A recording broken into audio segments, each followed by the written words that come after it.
Well, there goes the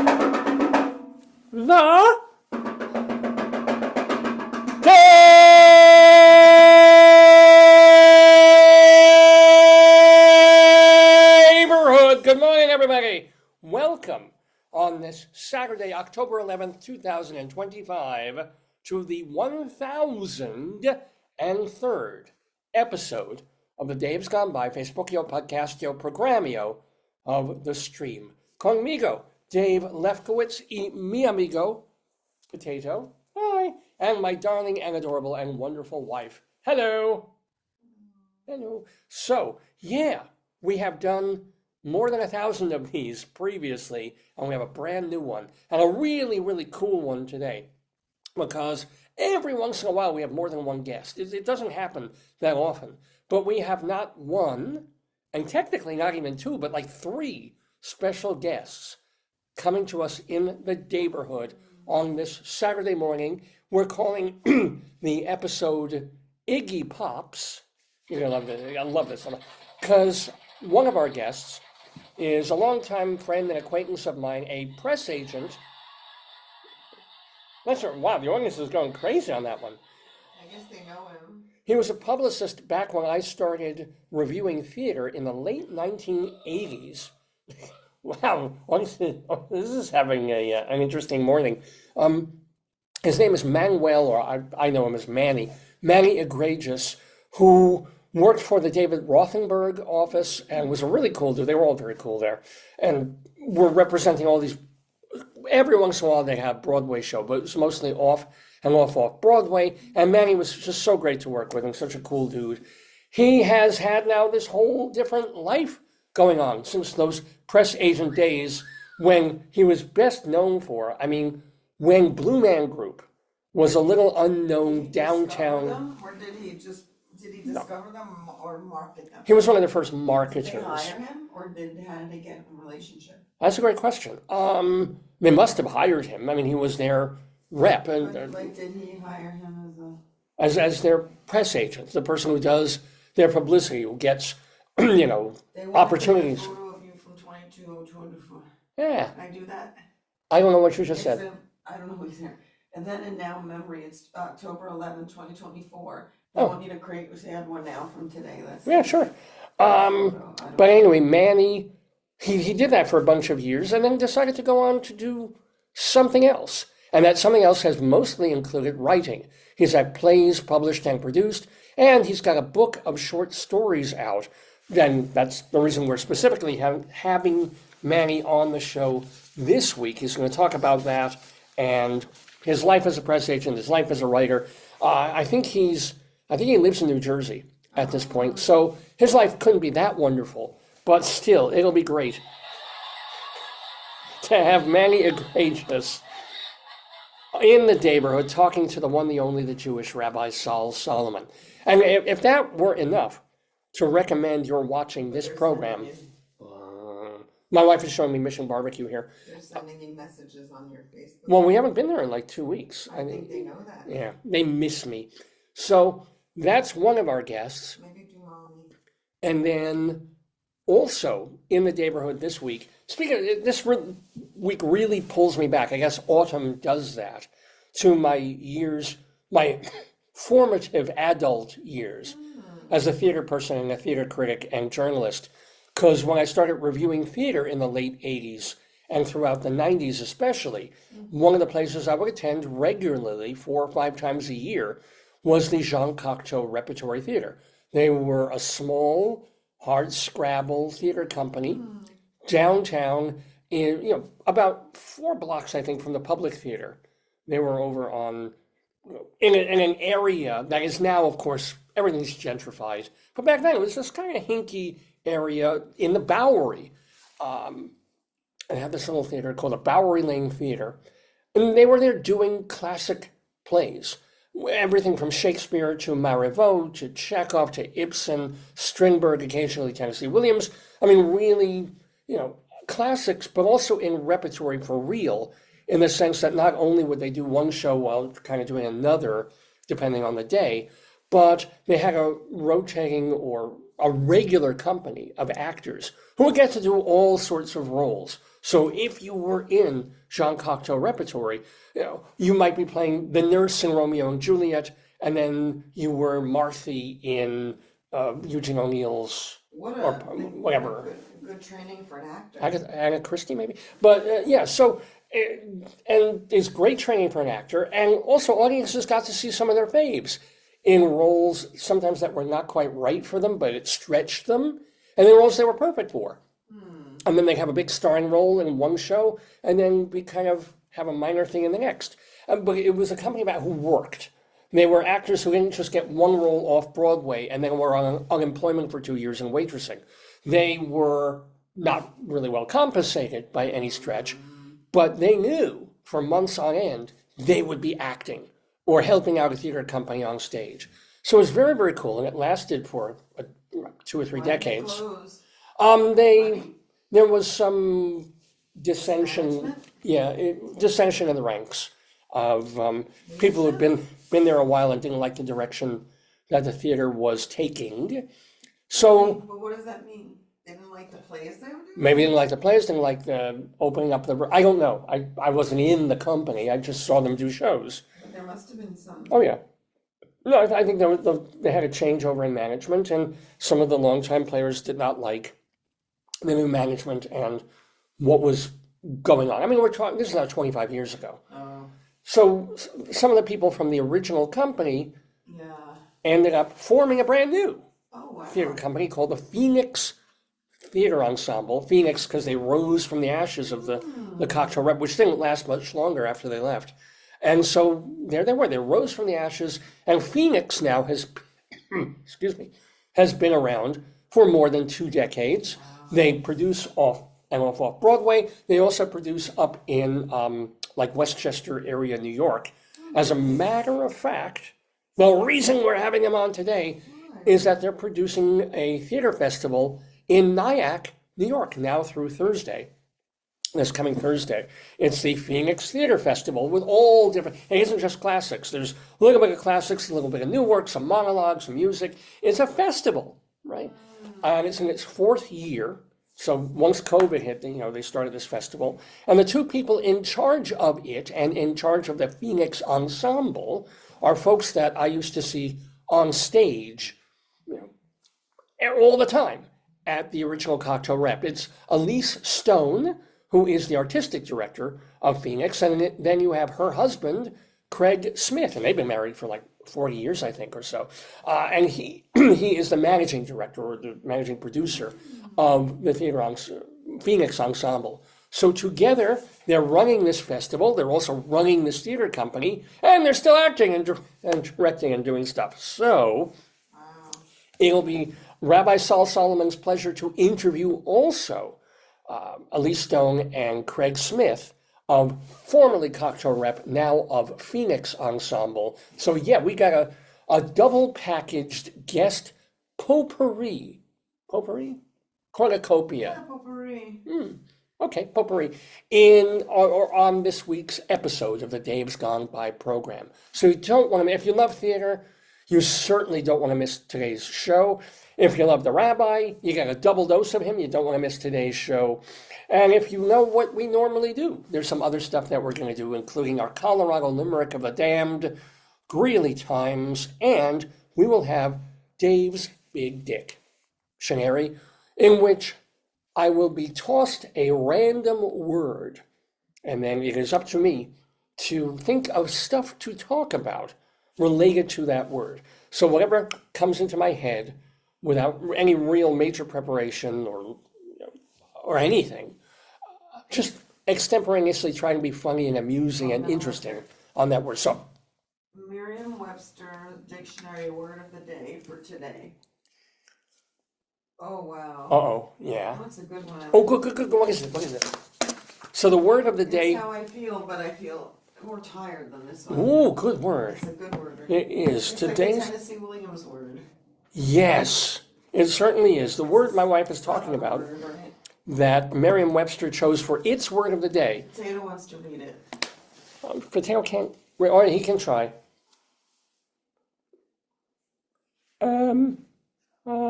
He's trying to read from my wife's phone. Hold on.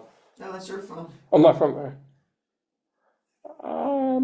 Starts with an O. Yes, it does, potato. Okay. And how long is your show?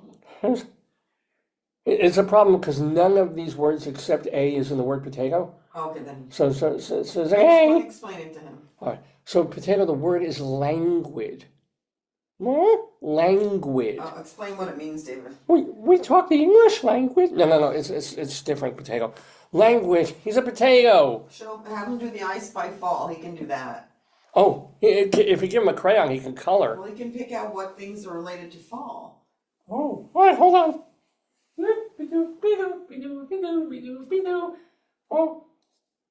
Oh, I spy fall. Whoops!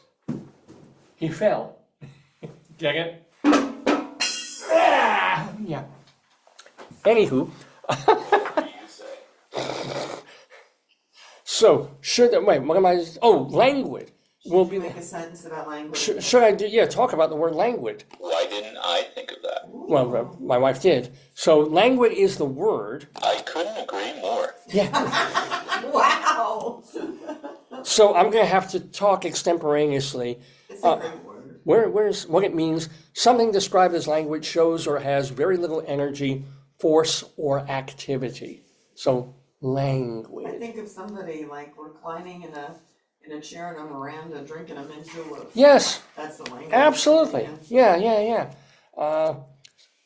It won't be now, but later in the program, that will be my word for Dave's Big Dictionary. So all of that ahead. And you said both guests, right? Both of them. We have both guests, dictionary, Greeley Times, perhaps even Bunyan watch, depending on the condition of my feet.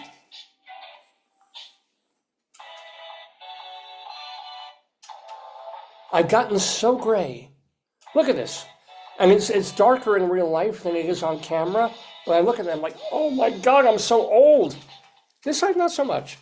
I'm dying quicker on the right than I am on the left. Why is that? I was just going with the music here. But why did, like, my right side turn darker than my left did? Play with your yo-yo. You've seen my testes. Which is older? The left or the right one? Which has more gray hair? Another toy that goes Which is saggier? Oh, that must be in the room there. It won't fit in the thing. So which of my testes is less like a yo-yo? Neither of them lights up anymore, I'll tell you that. Here we go. All right, here we go. Trying not to get this on the thing. Ta-da! Oh, this is and it's tangled. Nope, it's not. It's okay. They have made these less tangleable. Anyway.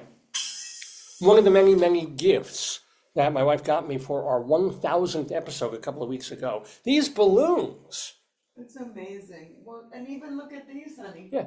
Even the balloons that we filled with, don't let them. Again, there's no fan. All right.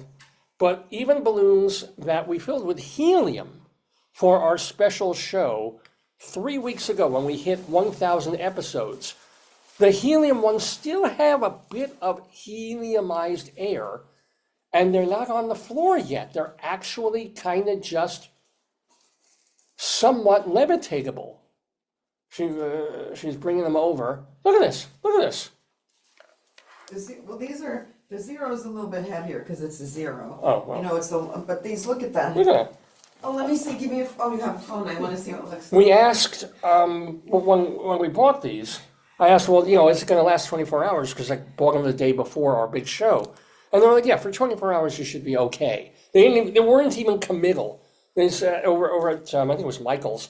I mean, it's like, they should be good for like 24 hours. I'm like, great, fine. Because they can't, what happens if it's not? Yeah, but here it is, it's like, yes, they deflated a bit. Yeah, but even the heavier ones too. Yeah, but they're still got a little bit of the oomph of the helium in there. Great. Like, give me the zero one and They're all connected, but yeah, no, there we go. You come in these separate. See. Okay. And then Oh yes, yeah. Look. So look at that. Look, he's just kind of. Oh, See, he's a little lower. Zero, my hero.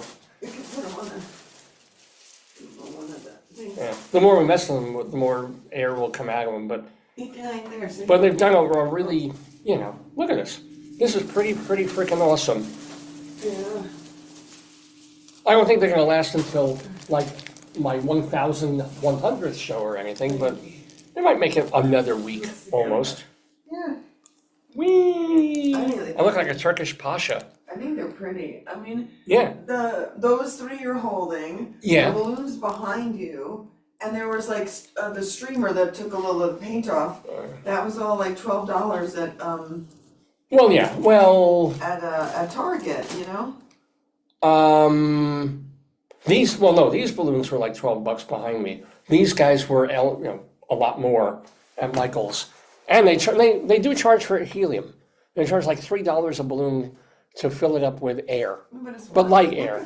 Yeah, look at that. Wee. That's very cool. Very, very cool. So, yeah. What else? What's going on you're checking us on Facebook, making sure that we're streaming? Yeah, I'm looking for I look for comments. Usually Maria will write in, but a little bit later. So I'm just checking. Yeah. If you want to get in touch with us, remember davesgoneby@aol.com is the way to do that. davesgoneby@aol.com. Plus, of course, while the show is going on, or whenever, you can go on Facebook and drop me a message or post something under the show as it's live or one of our older shows. Thank you, Pooey. And we love to hear from you. So that is how to get in touch with Dave's Gone By. Dave's Gone By at AOL.com. But in terms of, I guess we should be grateful because it's been such a rotten year in so many ways that when we have a quiet week. They muted the audio of your last show for 3 minutes. Can I? Oh, I can complain about that. I'm gonna do restore. Because we see if they'll take it. See if it will. Try it again. We played some news item, and we had the audio going last week to show something that I guess was somebody else's property. So Facebook muted our audio for that segment in like 50 countries or something. They didn't mute the whole show, thank goodness. But you can't play anything. You can't have any. And I get the copyright thing, but still, it's like, hello. I'm a bot. Yeah, it's an algorithm. It's saying, oh, this is not generated by your human voice. It's coming from somewhere else. We better, You're a human? we better block it. We better mute it. I wish that those little AI bots were languid. Me too. Oh, me too. I mean, what happened last week, since you bring it up, is on YouTube or Facebook. One of the two. I'm already forgetting which, but I'm sorry if I already talked about this last week, but I had a song Oh, you did. about 3 years ago called AR-15. You talked about it. I did talk about it last week? Yeah. Don't repeat, honey. All right, I won't repeat it, but I'm saying that this is the same, kind of the same thing. That was in terms of content. This is just in terms of like, hey, we want to make fun of and show this story, and suddenly it's like, no, you can't. Because we are the gods of Facebook and YouTube. And we will fuck you with you however we want to, whenever we want to. Maybe they should be more languid. Yes. So what can we talk about? What's, There's been do a lot. well, that was what I was about to say was that, so it's been such a crap year that when we get a week, that's just like, what do we do? Oh, well, we shopped, we taught, we graded papers, we, drove around a little bit, went to meetings and things that we had to do, and that was the week. And we don't have anything really interesting to talk about that, and that's kind of, this year has been a good thing. We're grateful, right? So what happened this week was we went to a yard sale. Ooh, and I do love yard sales. I do enjoy them. But what we get, so we're there. It's kind of late because it was after our show and it was already like 1 o'clock in the afternoon. So they really want to get rid of things. And these two women, that's right. The two women had this yard sale on their driveway. And what were they trying to give or sell at the lowest price imaginable? First of all, they had a couple of vibrators. I swear. Now these were Walgreens neck massager, back massager items, wink, wink. I don't know. I think it took guts to to resell or to, I would just be like, okay, even if you just used it honestly on your back or your neck or your legs or whatever, I still don't know if I would have the gumption, if I were having a garage sale, to put that out there. At the very, it's like the Hitachi wand. It was used, back in my 30s. And then, but they had it. We didn't buy it. I was tempted. But no, we did not buy that. And we're just kind of poking around, looking at the other stuff that they had for sale. And ended up seeing, because one of the hobbies that you kind of enjoy is what? Self-deprecation. No, I'm not. I don't know, what is it? You like to... Yeah, stamping. Stamping, meaning you're a stamp collector. You press these kind of Escher-like, whatever, ink wooden things into ink, and then you put them on paper, and it's pretty. You can make designs on that, use different colored inks. I guess they call it stamping, right? And it's not engraving, it's not etching, it's stamping. And so we have a few of those wooden and plasticky blocks and some of the ink. The woman told us what to do. So this woman who was selling these things, she had a big basket of wooden stamps, and also what was the other? Like books about how to make stamping. These magazines about crafting and stamping and stuff.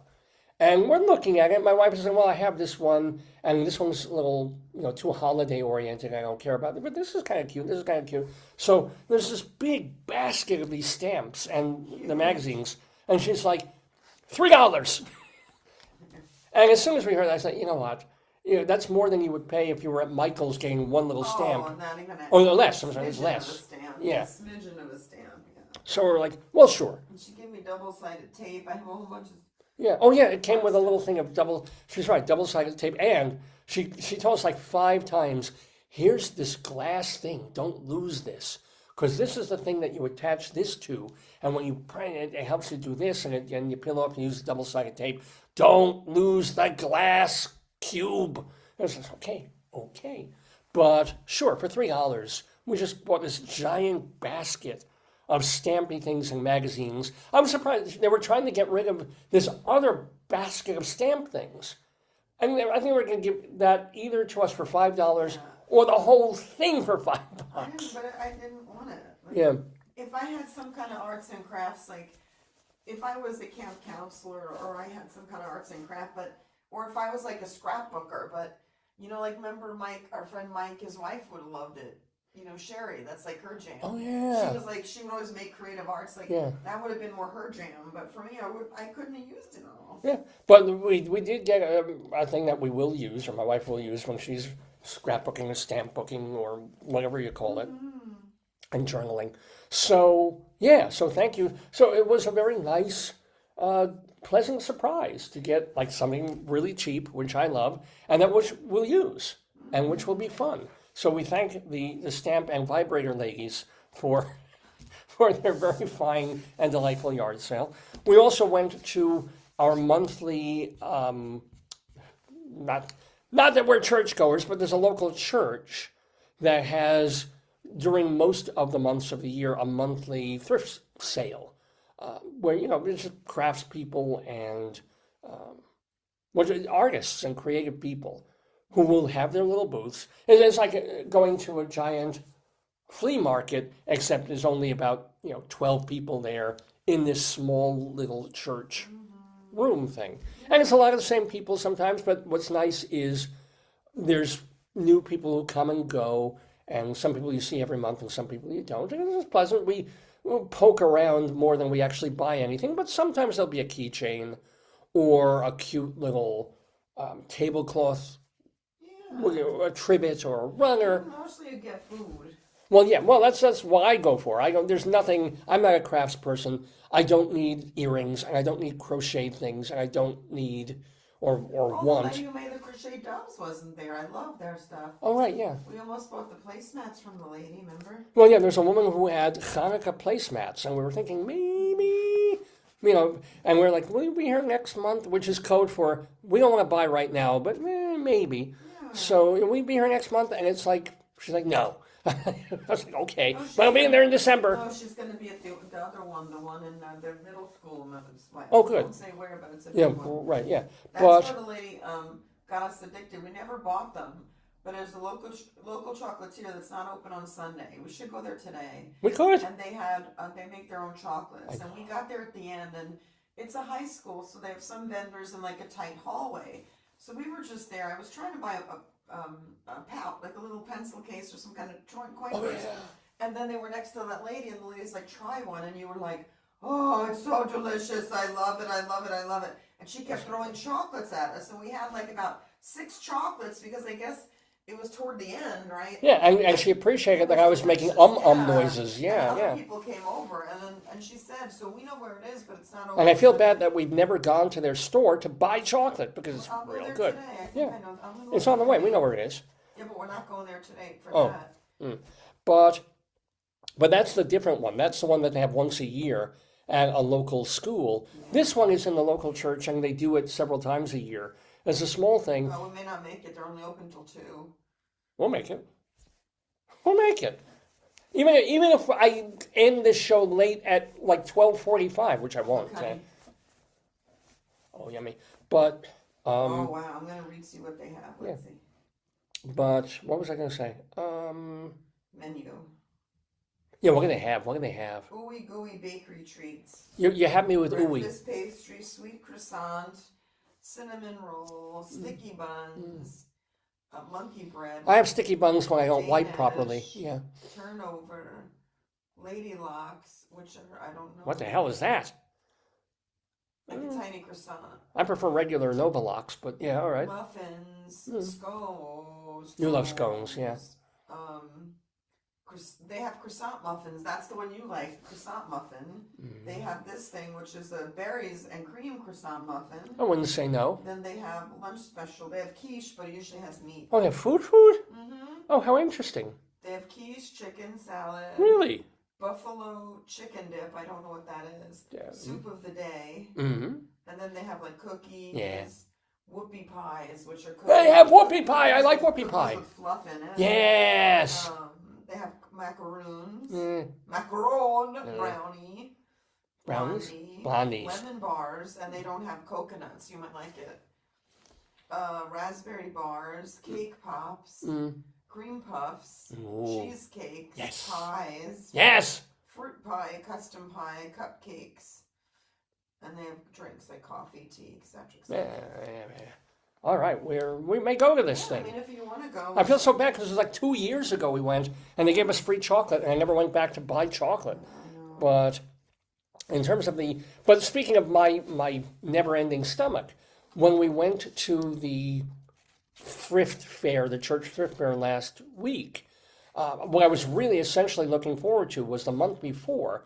There were these African-American women, and this woman makes these cakes, or it was more of a pie cake thing. It was an apple turnover apple. It was made with shredded apple, kind of like an apple pie, but with a streusel. She said something, but it was like an apple tart muffin. Yeah, croissant. it was a tarty sort of a thing. And she felt so bad that when you fake cried and you threw yourself on the floor and wet yourself, she said, "Don't worry, honey, I'll be there next time. I'll make it just for you." Yeah, because we went there last week, and I was like, if she's making that apple thing She again, gave you a I'm having it. sample one. She gave you a sample one which you ate and said, "Me want more. Me want more." And then she said, "Oh, No, we bought one. No, but first she Yeah. sampled it and Yeah. then you bought one. Yeah. And then now you want more. I wanted it so much. She'll get She also made like a blondie that was very good, but that apple thing was incredible. every baker, I think the reason we're so into it is because we watch the baking show.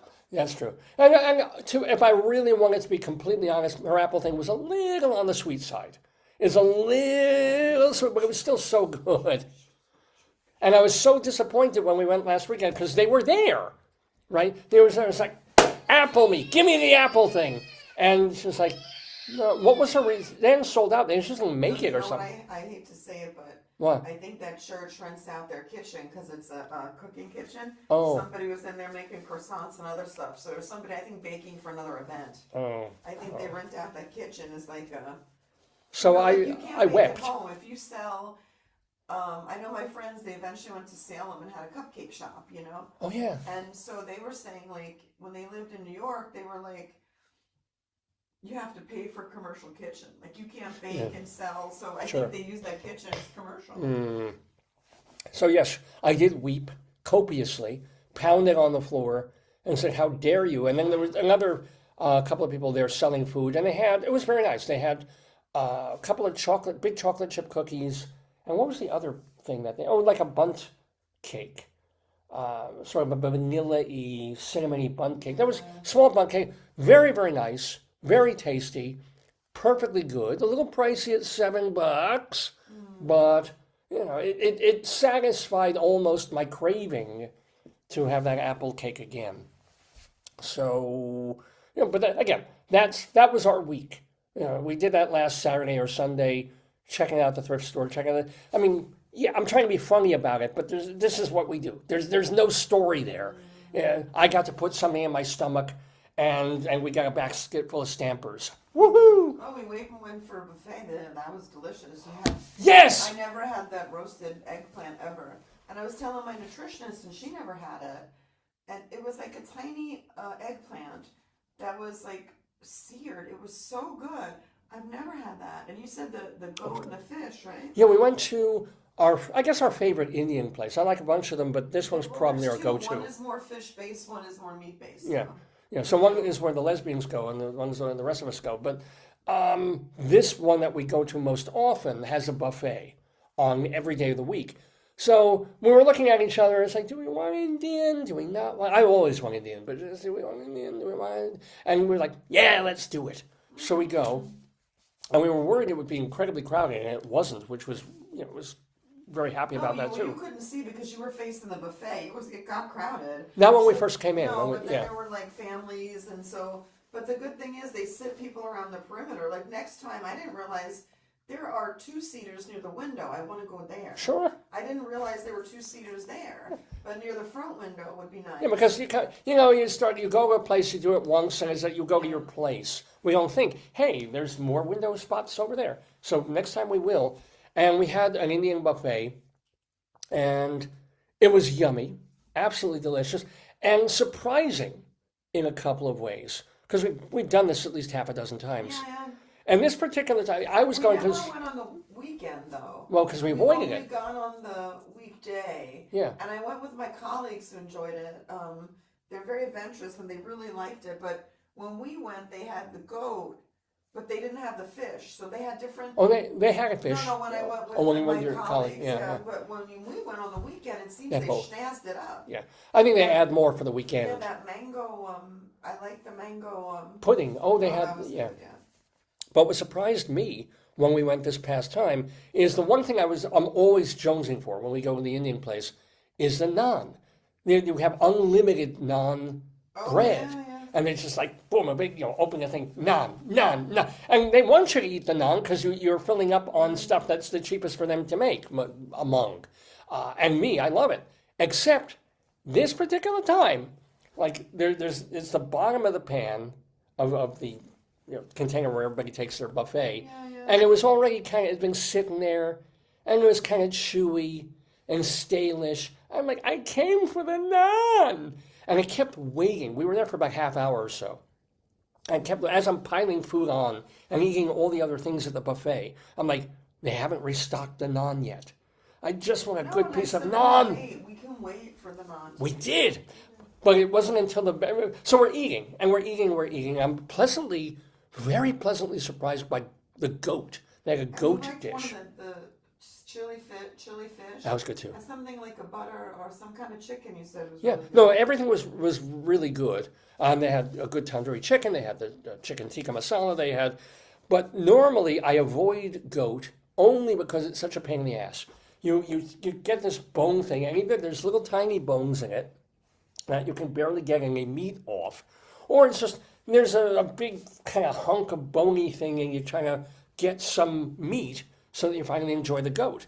In this particular case, there was a decent meat to bone goat ratio in their thing. So I was actually able to enjoy goat, not just for the taste, but the experience of like, ooh, I can eat this like I'm eating food. Yeah, you don't have to worry about the bone. Yeah, I was very happy. Maybe it's the cut. I don't know how it's different. So I applaud them on that. My wife really liked the eggplant, which was actually quite good. She's just more into the vegan or vegetarian food than I am.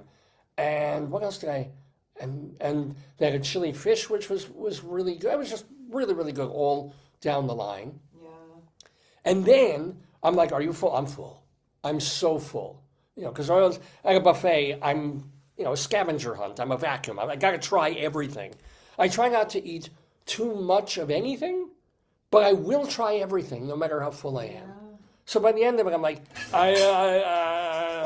I'm full, no more, no more. You know, I'm like Mr. Creosote in the Python film. Like, And then, at that moment, when I am stuffed, when I cannot eat another morsel, the waiter restocks the pond dish, the naan dish. And he's the manager, and then everybody ran to it. Everybody ran for the naan. Like 20 people running up. I saw the people going towards it, and I'm like, they're going to eat all the bread before I get to it. But as full as I was, I'm like, fresh naan! So literally, it was so hot, I put it to my tongue, I almost burned my tongue, because it was just off the pan. I know. You did it last week when the guy gave you the free sushi roll. You did it. Yeah. You've done it with the flan. Oh, God, I have. But that was good. That was the great crowning moment of it, because everything was good except the bread. And the bread is half of what I come for. And then, bam, at the end of the meal, You got your bread. Because the one thing I'm not, I know you like the mango pudding. I don't like their... You loaded up on papadum. I'm like, what the Oh, I love papadum. How do you not like papadum? It's like garlicky, slightly hot, crispy bread. It's wonderful. Oh, I can get like... drooling? Yes. I'm actually drooling, ladies and gentlemen. I'm drooling at the thought of naan and papadum. Even more than like tandoori chicken and chili fish and tikka masala and then another chicken that was really good. Chicken curry. Their curries were good. Yeah, oh yeah. Last time they had chicken curry and another curry, and I was Vegetables like, were ooh. crunchy too. Yeah. No, it was really, really good. But I do. It's like thicken your desserts, guys. Sometimes I make rice pudding, sometimes a mango pudding, and it's really almost more like a drink than a bowl of pudding, which should have more, you know, oomph to it. Oh, we had lemon rice. They had lemon rice. We didn't have that before. That was all right. I never had that before. Yeah, it was good. I enjoyed that. But yeah, I would say like A- to A for this Indian place that we go to. I was like, yeah, I'll be back. I'll be back. So that we did. This is our life. You know, food, good. You know, very happy about that. So food, good. What else? What else can we talk about? I brought up Danny DeVito. Why? I mean, no, it's the. What's he up to? No, I'm looking. It's your thing. It's how I have to clean your stuff. But and then we talk about the nature stuff because we live in this lovely part of northern Maryland where it's gorgeous visual because it's been cooler. I mean, we're getting cold nights now, like 40, 42 degrees out. But the leaves haven't entirely turned. They're starting to. And we're still getting wildlife. And we go to this place that has more deer than I have ever seen in one place in my entire life. So once in a while I see a deer in the backyard. That's getting sparse now. We go to this other place that's about 4 miles away. And I swear to you, and it's dangerous to drive. This is why they put signs up. Because you have probably 2 or 3 families of deer. And they're all congregating, and they don't go up on the hill. No, they don't go up high up there. No, they're right near the road. But they're near a hospital, so if anything happens, they know they're going to get care. True. It's not a vet. They don't realize that it's so. It's gorgeous to see them like, oh my God, a deer, a baby deer, a mama deer, a pied. We saw a piebald deer. Never seen that color before. And then, but at the same time, you're like, oh shit, there's deer. because they're beautiful, but I'm driving. I'm not just on foot. And it's like, if that deer decides to do something stupid, I kill it and it kills my car. Okay, this is not good. And you're driving and you're like, please, dear, just stay where you are. Sometimes you have to honk or wait while they're crossing. Yes. We did see a groundhog there. That was kind of, not ours. How do we know? That's true. That's true. He could get around a bit. But groundhogs are kind of solitary creatures, so they tend to be one for an area. And what do you know? But this place had a groundhog. And he was just kind of hanging out, just doing his thing, kind of like that. So that also is part of our weekly update of, did we see deer? Did we see groundhog? I saw a fox a couple of Your friend couple David's years ago. reporting that the Broadway musicians hold strike. Yeah. Authorization vote as contract talks continue. Is it just the musicians? I thought the actors were also It's from Dave Shue. I saw this thing. strike. So they're holding a thing to authorize a strike if they need to. Is that the vote?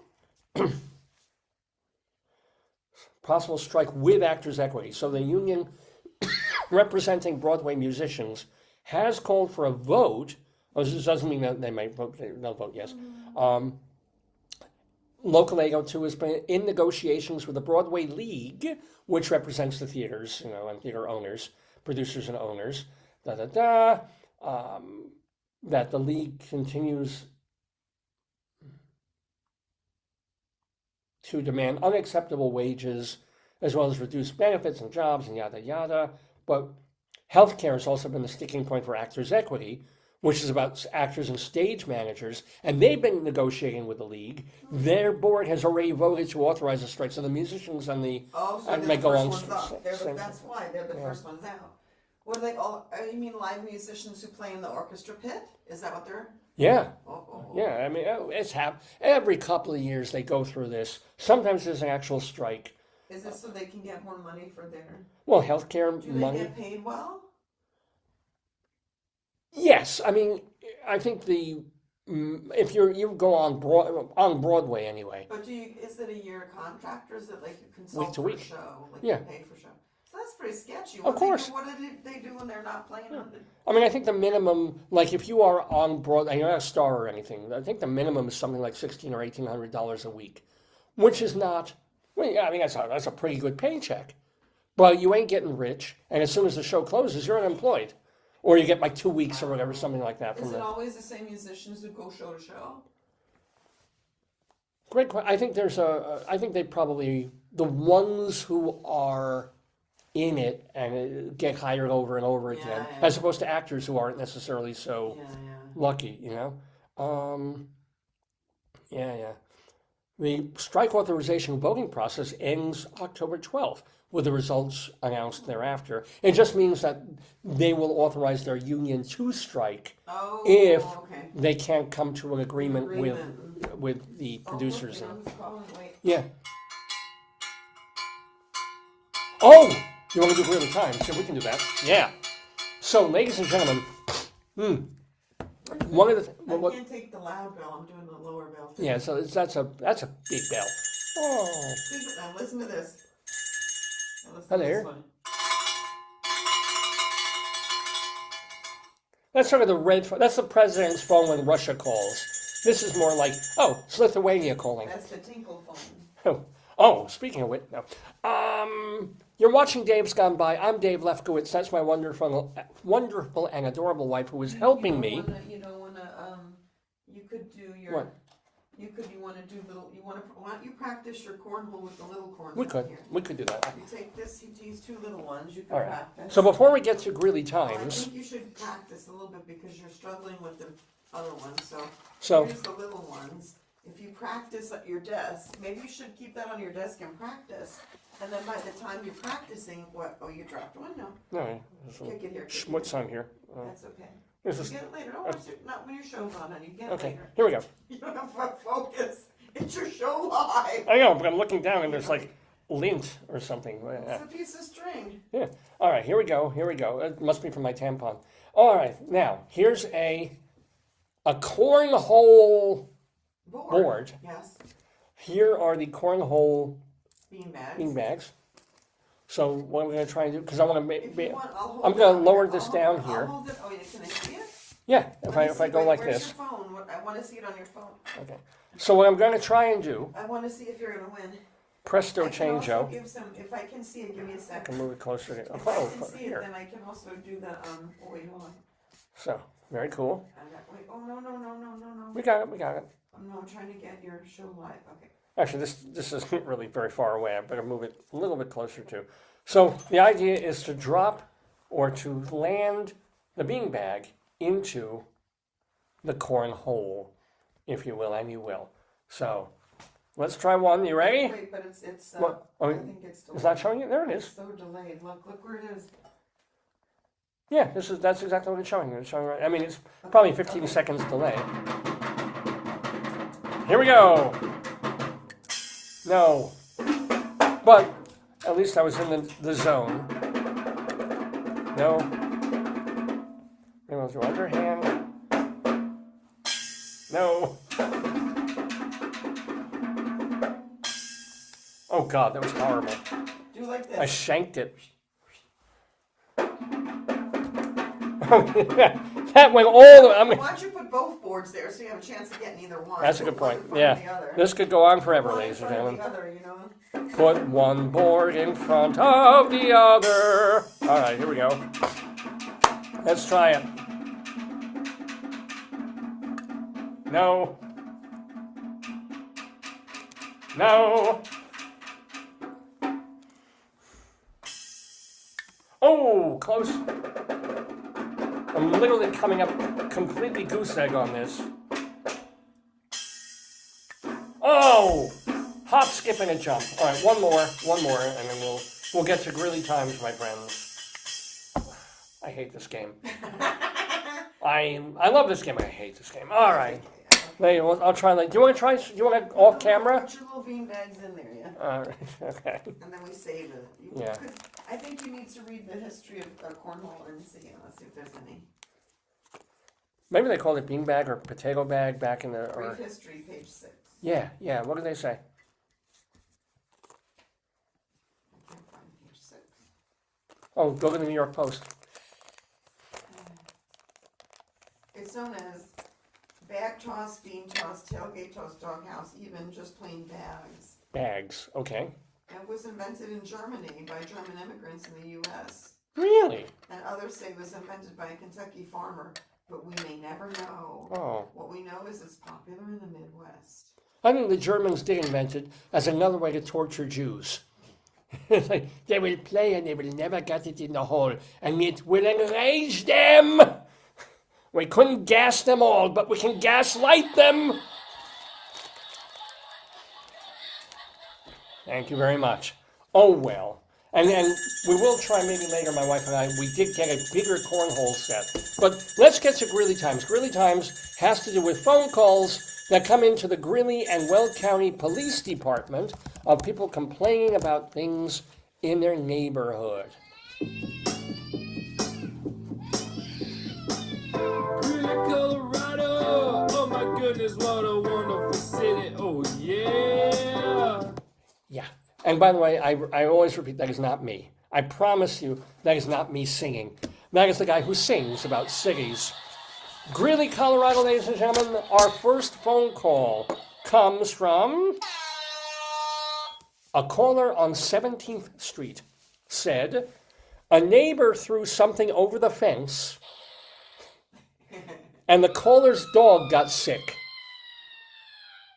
It's funny, they don't link these. It's not the dog ate it. They're kind of having you piece together the interim.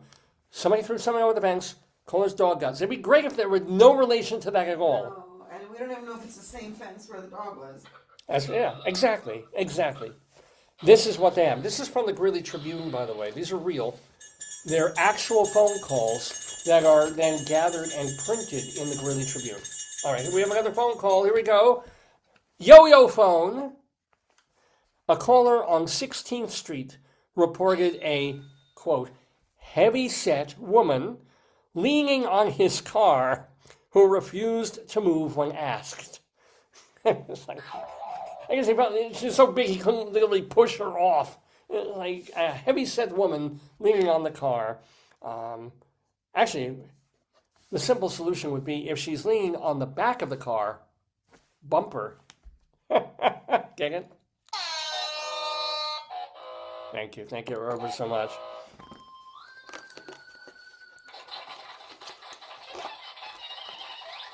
Oh, now what were we just talking about with the Indian restaurant? A caller on 15th Street complained, I'll get the pen phone, of 2 goats or sheep. Oh, yes, of course. 2 goats or sheep bleating really loudly every morning. The caller couldn't find any ordinances the animals were breaking, but still didn't think they should be there. Oh, I guess this all made her really mad. Get it? That's it. Okay. All right. Oh, the phone's ringing again. Time for the poo phone. Yellow. Where are you? Oh, okay. A caller at a mobile home park on 30th Street Road griped that a nearby trailer had, quote, a bunch of chihuahuas that had been out all morning.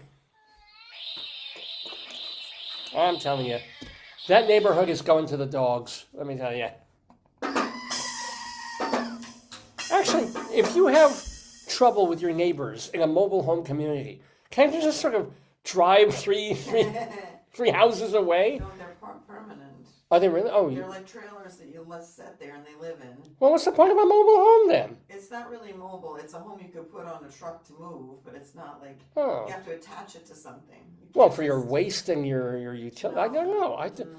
Well, no, you have if you're driving your mobile home. No, right? You're thinking of an RV. What's the diff? A mobile home is a trailer that sits on a lot. An Yeah. RV is a big bus that you can live in with wheels and an engine. So why would anybody choose to live in a mobile home versus an RV? Because a mobile home you can set somewhere and it's bigger and cheaper. Bigger, okay. An RV is expensive and you have to fill it with gas and drive around. Well, you could park your RV and live in it. They're smaller. Oh, smaller, yeah. Like it's the size of a bus versus a bigger space. Fair enough. I was just wondering. I don't know either, but I haven't. I just remember a friend in a statistical organization, one of our web designers, she's like, what happens is during bad weather, the trailers and those places are not secure and higher risk because they get taken up. Oh, the tornadoes always taking out the mobile home communities. Yeah. That's what she was telling me. Uh-oh. Dorothy, I don't think we're in Arkansas anymore. Wow. Oh, okay. I'm getting the Yes Dear phone. A caller? I'd love to. On 3rd Street. Are you on 3rd Street Road? Yes, dear. Okay. Said a goose chased her into her house. Caller said the goose was still outside the front door, banging on the side of the house. Wow. You know my story with geese.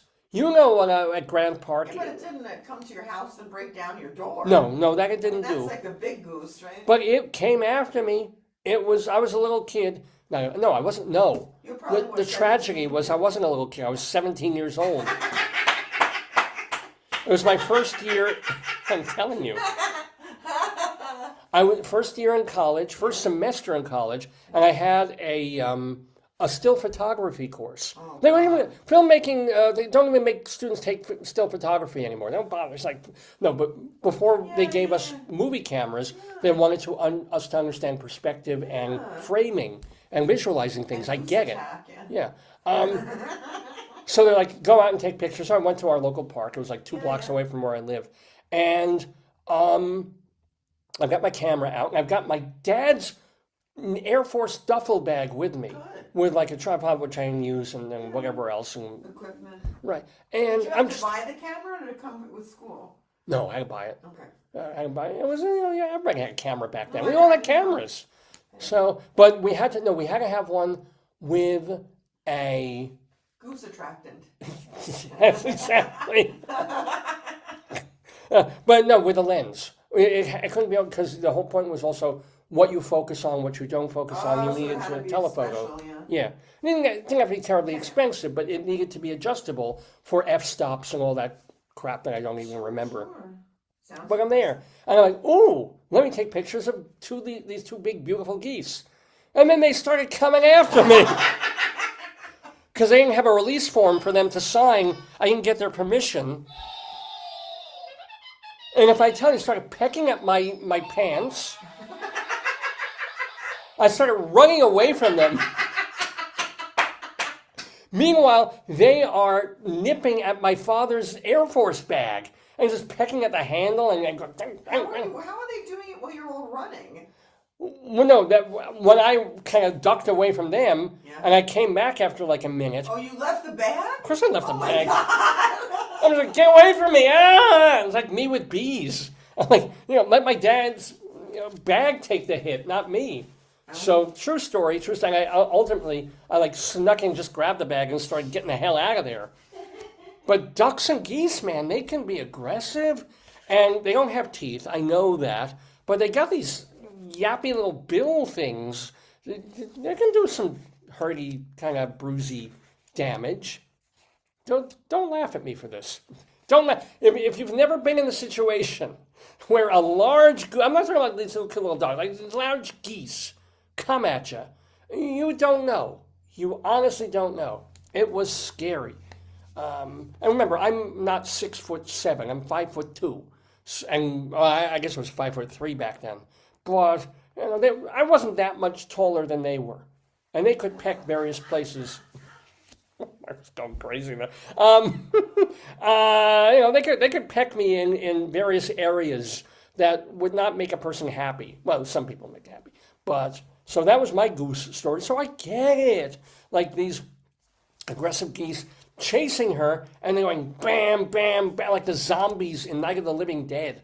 Like, Night of the Living Duck Dinner it should have been for her. But I do feel her pain. And remember, folks, a little tip for you. If a goose is chasing you, remember to duck. Yeah. That's the kind of humor we do here on this program, which is Dave's Gone By. Dave's, like my name, Dave's Gone By. Quick reminder, if you want to see our archives, davesgoneby.com is the place. davesgoneby.com. Every show that we've been able to salvage, and we have pretty much every show we've ever done over the past 24 years. That's crazy. No. davesgoneby.com. You can click, you can download, you can stream. Plus, we have our archives at archive.org. We have the same archives, the interviews, the skits, the complete episodes. We just happen to have a channel at archive.org. Sometimes, in fact, our saved shows are better quality there because we can take bigger uploads of byte information or whatever the hell they call it. So if you can't get on to davesgoneby.com or you just feel like supporting archive.org, go there for our channel. Plus, castbox.fm is a place where you can listen to our audio archives of every show we've ever done. So if you're running around and you don't want to sit there for 3 hours and watch me do this, you can listen to me when you're on a train, when you're on a plane, when you're driving, right? It's a perfect reason because it's there for a podcast. Castbox.fm, the Dave's Gone By channel. Just letting you know that it's almost 10 o'clock in the morning Eastern time here in the Daverhood, and we are doing Greeley times. Phone calls that come into the police department. Ooh, the phone is a-ringing. I'll grab the yo-yo phone again. Actually, do I do it this year? This year? This is a yo-yo. Yo. No. A caller on 28th Street reported that a cat got its tail stuck in the recliner's gearbox, and the caller couldn't get it out. Who do you call the vet? I don't know who you call. Well, who do you call? Will the vet come to the house? Because I'm sure they were just in there like lazy boy, and the cat just went oop, oop, oop, and now it's sort of like, what? Yeah, I guess you do call the vet or animal control or I don't know. or somebody with a really good pair of hedge clippers. I'm not sure, but it could happen. I mean, it could happen. It did happen. And that's the one annoyance with these things, is that there's never real follow-up. The phone call comes in, police kind of go there, but it never usually says, and then this happened, or and then this thing happened. It's just sort of like, here it is, here's the situation, we're done. Let's do another call. Pooh phone. A caller at a park on 13th Street Road saw a traffic crash, but then told the call taker, quote, "I'm sorry, I need to call my dad real quick," and then hung up. What?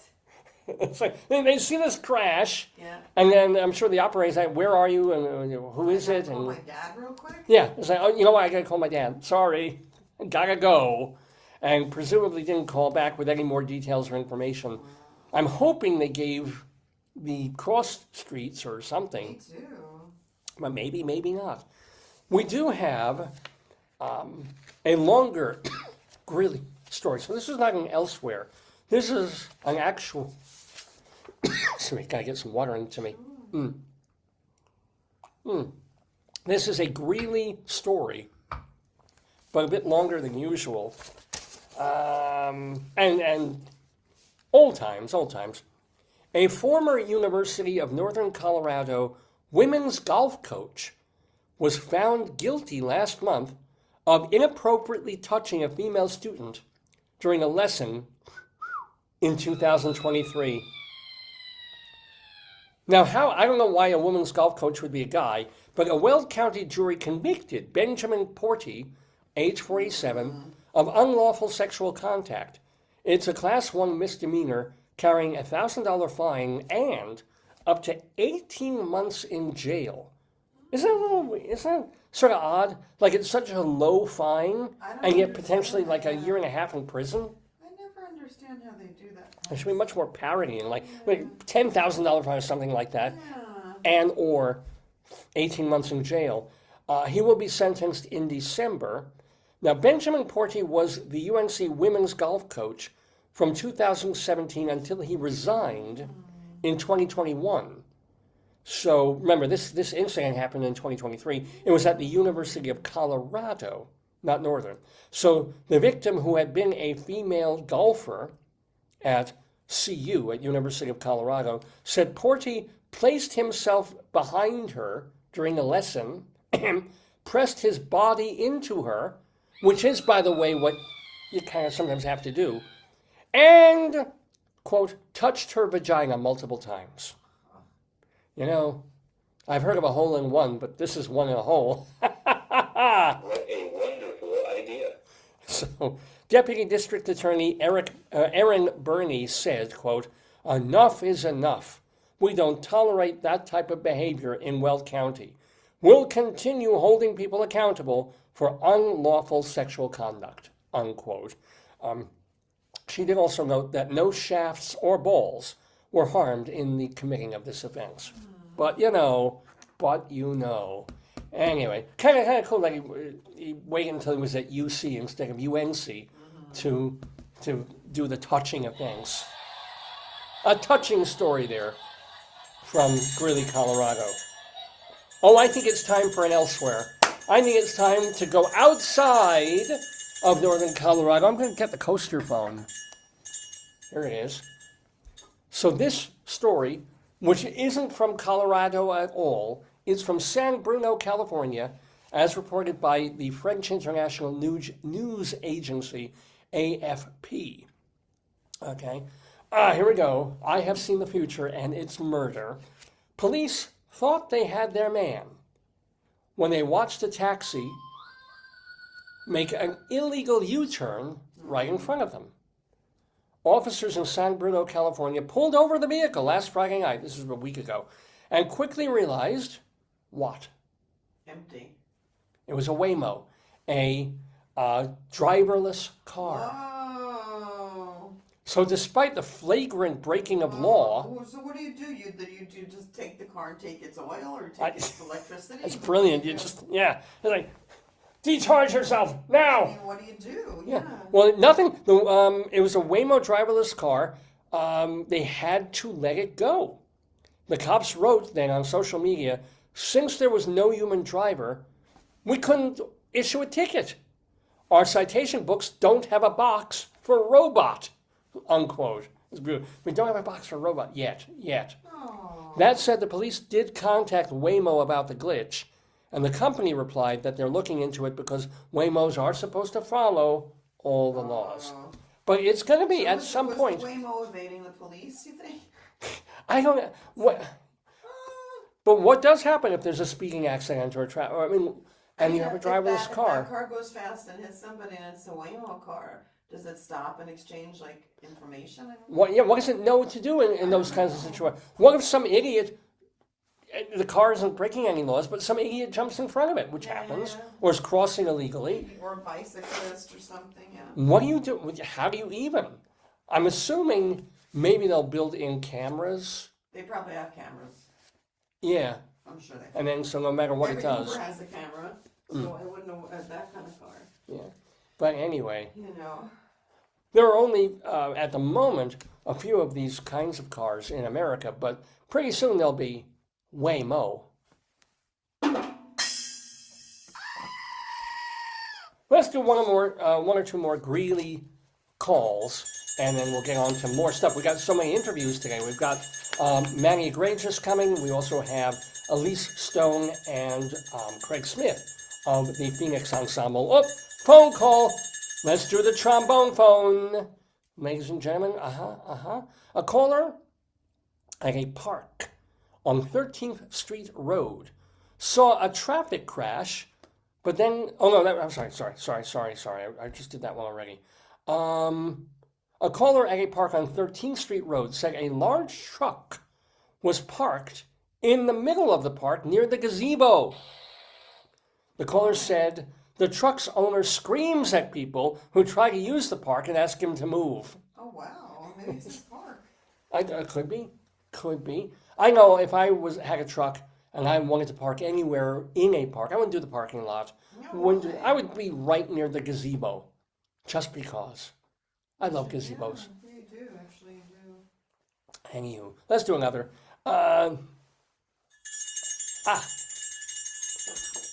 Pen phone. A caller at a big box store. I should be wearing my glasses. At a big box store on 47th Avenue said, Your friend, what? Free sample lady, your friend. Oh, but yeah. Your boss who's become a free sample lady. Well, I hope he's not giving free samples of this. A caller at a big box store on 47th Avenue said, a man in a gold van was drinking a beer with children in the back. So I don't know if it's not clear whether they were drinking beer too. I think they all were. Or if they were just watching him drink beer. But still, and the idea, we know the white van is kind of the rape van thing, but a gold van. He won the Wonka ticket and brought the children with him. That's or something. Weird. Yeah.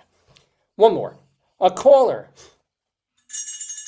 at a convenience store on 9th Street said he was talking to a stranger and she said, and she, quote, the stranger knew a little too much about my family, unquote. That would creep me out too. Maybe she was a relative.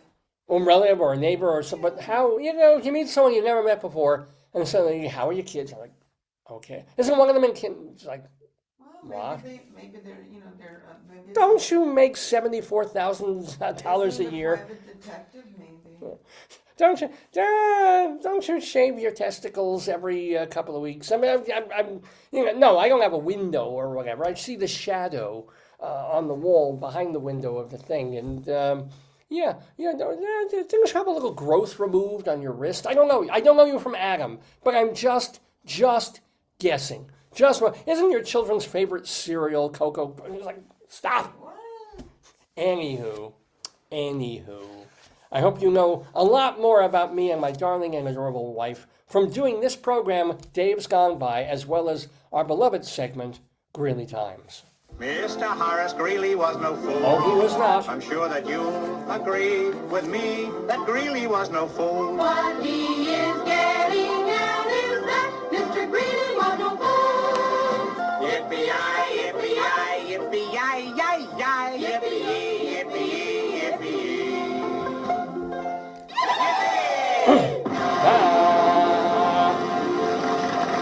You're watching the Dave's Gone, the Dave's Gone By program live on this Saturday, October 11th, 2025. It is our 1003rd episode. So we're very proud of that and very excited that we have not one but two guest segments on this episode of the show that we are calling, what the hell are we calling? We're calling Iggy Pops, because one of our guests is former press agent and current short story writer and playwright Manuel Igrejas. But before we get to him, we're gonna save him for a little bit later. Let's get to a wonderful couple, the Lunt Fontanne, if you will, of off-Broadway, because they appeared in many, many shows years ago, back in the 80s and 90s, at a theater company called the Jean Cocteau Rep, and they were located on the Bowery Lane, like 3 blocks from the Public Theater, the Bowery Lane Theater. And they would do all the classics. They would do everything from Moliere to Shakespeare to Ionesco, Pinter, Pirandello. That was the idea. It was a repertory theater. Not only would they have shows in repertory, but they had a base troupe of about half a dozen to a dozen actors who would appear in different shows all the time. So one actor might be in every single show, sometimes big roles, sometimes, walk-ons almost, but they would be attached to this company and helping, and they would have, everybody paint sets. It was a real old-fashioned repertory company. And it lasted for about 2 decades. And then there was some dissension in the ranks, and a bunch of people left the Cocteau Rep, and they formed a brand new theater company, rising from the ashes, if you will, of the Cocteau, to form the Phoenix Theater Ensemble. And two of the major leaders of that, and still are Craig Smith, who is the managing producer, and Elise Stone, who is the company's artistic director. And the big thing is that, even though they're still doing a bunch of stuff in New York, they're partially situated up in beautiful Nyack, New York, where they're having a theater festival as we speak. It's running now through this Thursday. It's called the Phoenix Festival, and it isn't just classical theater. It isn't just, the old world, old school George Bernard Shaw and, Antigone stuff. It's all sorts of things, and you have a few days to catch it, including Elise and Craig acting in a show this Wednesday. They're starring in a play called Afterplay by the great Irish playwright Brian Friel. So let us meet, alongside our beloved and Jewish Rabbi Sol Solomon, Craig Smith and Elise Stone, joining us in the Daverhood. I do have to share my screen in order to do this, so kindly give me a moment. Let me get rid of my Zoom, let me get rid of the iTunes, and let's get to this. And let's open this, and let's make this big. And finally, without further ado or a don't, on Dave's Gone By, Craig Smith, Elise Stone, and Rabbi Sol. Oh, shalom, my friends. Shalom, my enemies. This is your old pal, Rabbi Sol Solomon, founder and spiritual leader of Temple Sons of Bitches in Great Neck, New York. And oh, am I delighted to see these two wonderful, talented people.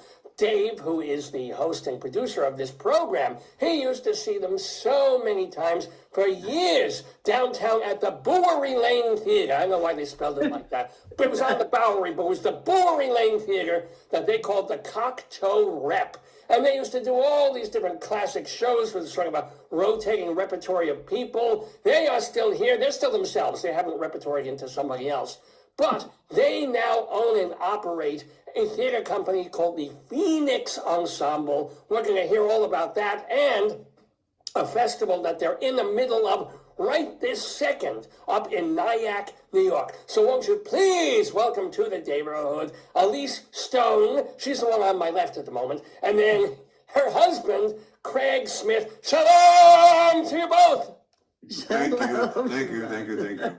So good to see you. So how is, I still think of you as cocktail red people, but Phoenix has been around for like 25 years, yes? Yeah. Mm-hmm. Yeah. So We still get people who come up that know us from the cocktail. We had somebody come in last night and seeing the festival show, and they say, "Oh my God, we saw you in all the shows at the cocktail, and the one with Jack the Ripper, Lulu." They talked about Lulu again. So they follow us. It's been great. That kind of legacy that goes on for years, and theater goers are theater goers. Well, can I ask you, how much do you get to do still in Manhattan, because this festival is up in Nyack, and you also have seminars and getaways and retreats up there. Are you still related at all to New York? Oh, we are. Yeah, we are. And we actually have synergy between the festival, which is only 24 miles from New York City. So it's not very far. Nyack is not very far. You basically get on a train at Grand Central and you go to Tarrytown and then you cross the bridge. So it's a schlep, but it's not a bad schlep. Yeah. Yeah. That's the answer we get. We're saying, you got to come up to Nyack. It's 24 miles. You want me to schlep to Nyack? I say, yeah. It's about 45 minutes. It's about 45 minutes from Midtown. But we have a lot of synergy between what we do in the festival and then what we do in New York City. So sometimes we'll produce shows, we start them up here, and then we move them off Broadway to the city. So we are still very active. We still produce a season in the city. I hope to be able to announce one relatively soon. I've been so busy with the festival that that announcement often comes late. But yeah, we have a foot in both up the Hudson River and in New York City still. Yes. I have testicles like that. They're pointing so far away from each other, you don't want to know. But how is because when we think of you guys from back in the day, it was all classic theater. It was Ibsen and Chekhov and Pirandello, and the festival is not like that. How much of what you do is still classics versus new stuff and modern classics? Well, Phoenix Theater Ensemble, most of the things that we do are still very related to classics or retelling of classics, new adaptations, that kind of thing. For the festival, we really curate many, many different artists, because the whole idea behind the festival is theater, dance, music, and more. So we really want to offer a great variety of things during this beautiful autumn leaf peeping season on the lower Hudson in a beautiful village with shopping and restaurants and lovely bars and jazz clubs. And so we tried to curate a wide variety. We did a co-production of The Crucible as a public works performance with a company called Firebird, because our company skews a little bit older, theirs skews a little bit younger, but we are both very text-based. Not to interrupt, but can I ask, because not everybody who watches this show is a big theater geek, what is a public works performance? Well, it's really after what the public theater does when they bring together community members and integrate them somehow into a piece of work that they are doing. And I think that they started it, and then all over the country, everybody went, oh, we could integrate people. So in this case, we used a lot of community members as the townspeople of Salem in The Crucible. And there was a lot of hymn singing, and we used a lot of some of the young girls in the community. Flying around and screaming and wonderful. Accusing people of... It was amazing.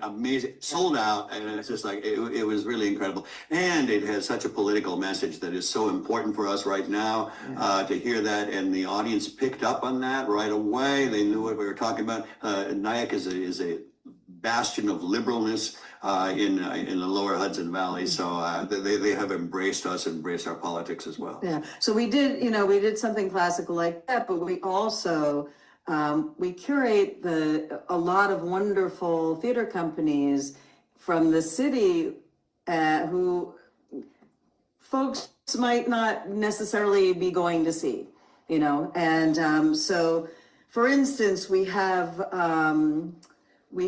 a musical in development that's done by Sarah Farrington, who is an author and a playwright. And She was on this program like a month or two ago. She's absolutely amazing. So she is developing a musical that is based on the documentary about the making of the Brando and Val Kilmer, The Island of Dr. Moreau. And I don't know if you saw the movie, you know how bad it was. If you saw the documentary about making the movie, you had no idea what was really going on that set until you watched the documentary. And she got the rights from the filmmaker of the documentary and the film company. And she's actually developed this play, which is absolutely hysterical. And we expect we'll, move to Broadway at some point, about the making of that movie. Based on the documentary, so that is so it is a very diverse variety of works that we bring up, because we want people to have as much opportunity to see as many different kinds of things in theater and dance and physical theater as possible. Now, we shouldn't make a delineation here that, I'm sorry. Yeah. We also had, along with that, we had Joe Medeiros doing the Odyssey, book number 2 of Homer's The Odyssey in ancient Greek. He did it in ancient Greek language at the Library of Nyack. Just shows it was an amazing performance. It was just incredible. And you understood the story. It was wonderful. And that shows the kind of diversity and the kind of stuff that we're trying to do. Yeah, Joseph is working his way through all of the books. It'll eventually be a 24-hour kind of cycle. Joseph is a legend. He's a Broadway Legend Row winner. He's an amazing performer, and it was really a stunning experience. It was a stunning experience. Yeah. Now, one of the things that we do want to mention is we're talking to Elise Stone and Craig Smith. Elise is the artistic director of the Phoenix Theater Ensemble. Craig, you're more about the producing director. What's your thing now? I'm the managing director of Phoenix Theater Ensemble, and I do that. But for the festival, I'm the executive director of that. The festival takes a tremendous amount of time and energy. This is our 4th year we're doing it, so we've been doing it for 4 years, and we're finishing right now, but we're going to have to start developing next year's festival. It takes 18 to 24 months to put all this together. Yeah, and we are not finished. We're not finished. We're not even halfway through. No, that's we're not even finished with the first week yet. So we still have a whole other. But let me ask in terms of the duties. So as artistic director, is your work purely creative, like selecting the shows and curating things like that, and his is more money organization, phone calls, begging for marketing? Yeah. Yeah. Craig takes care of more fundraising, marketing, and things like that. I'm definitely more responsible for the artistic curation decisions and things like that. But being a small organization, we do everything. So we just do everything.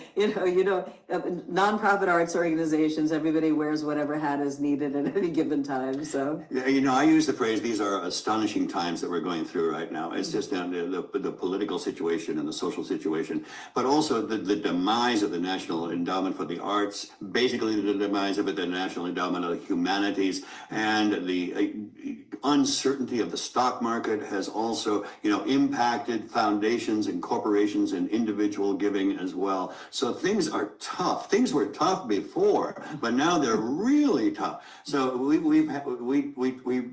took another look at it and say, what can we do? How can we do this locally? So we started working with small business organizations and nonprofits and offering them a very affordable sponsorship and marketing package for the festival. And we have 15 new sponsors this year, and trying to replace some of that money that is gone, unless you're going to do a military flyover or something like that. You might get some funding from National Endowment of the arts, and that's not really in our wheelhouse, so we're not going to be doing that.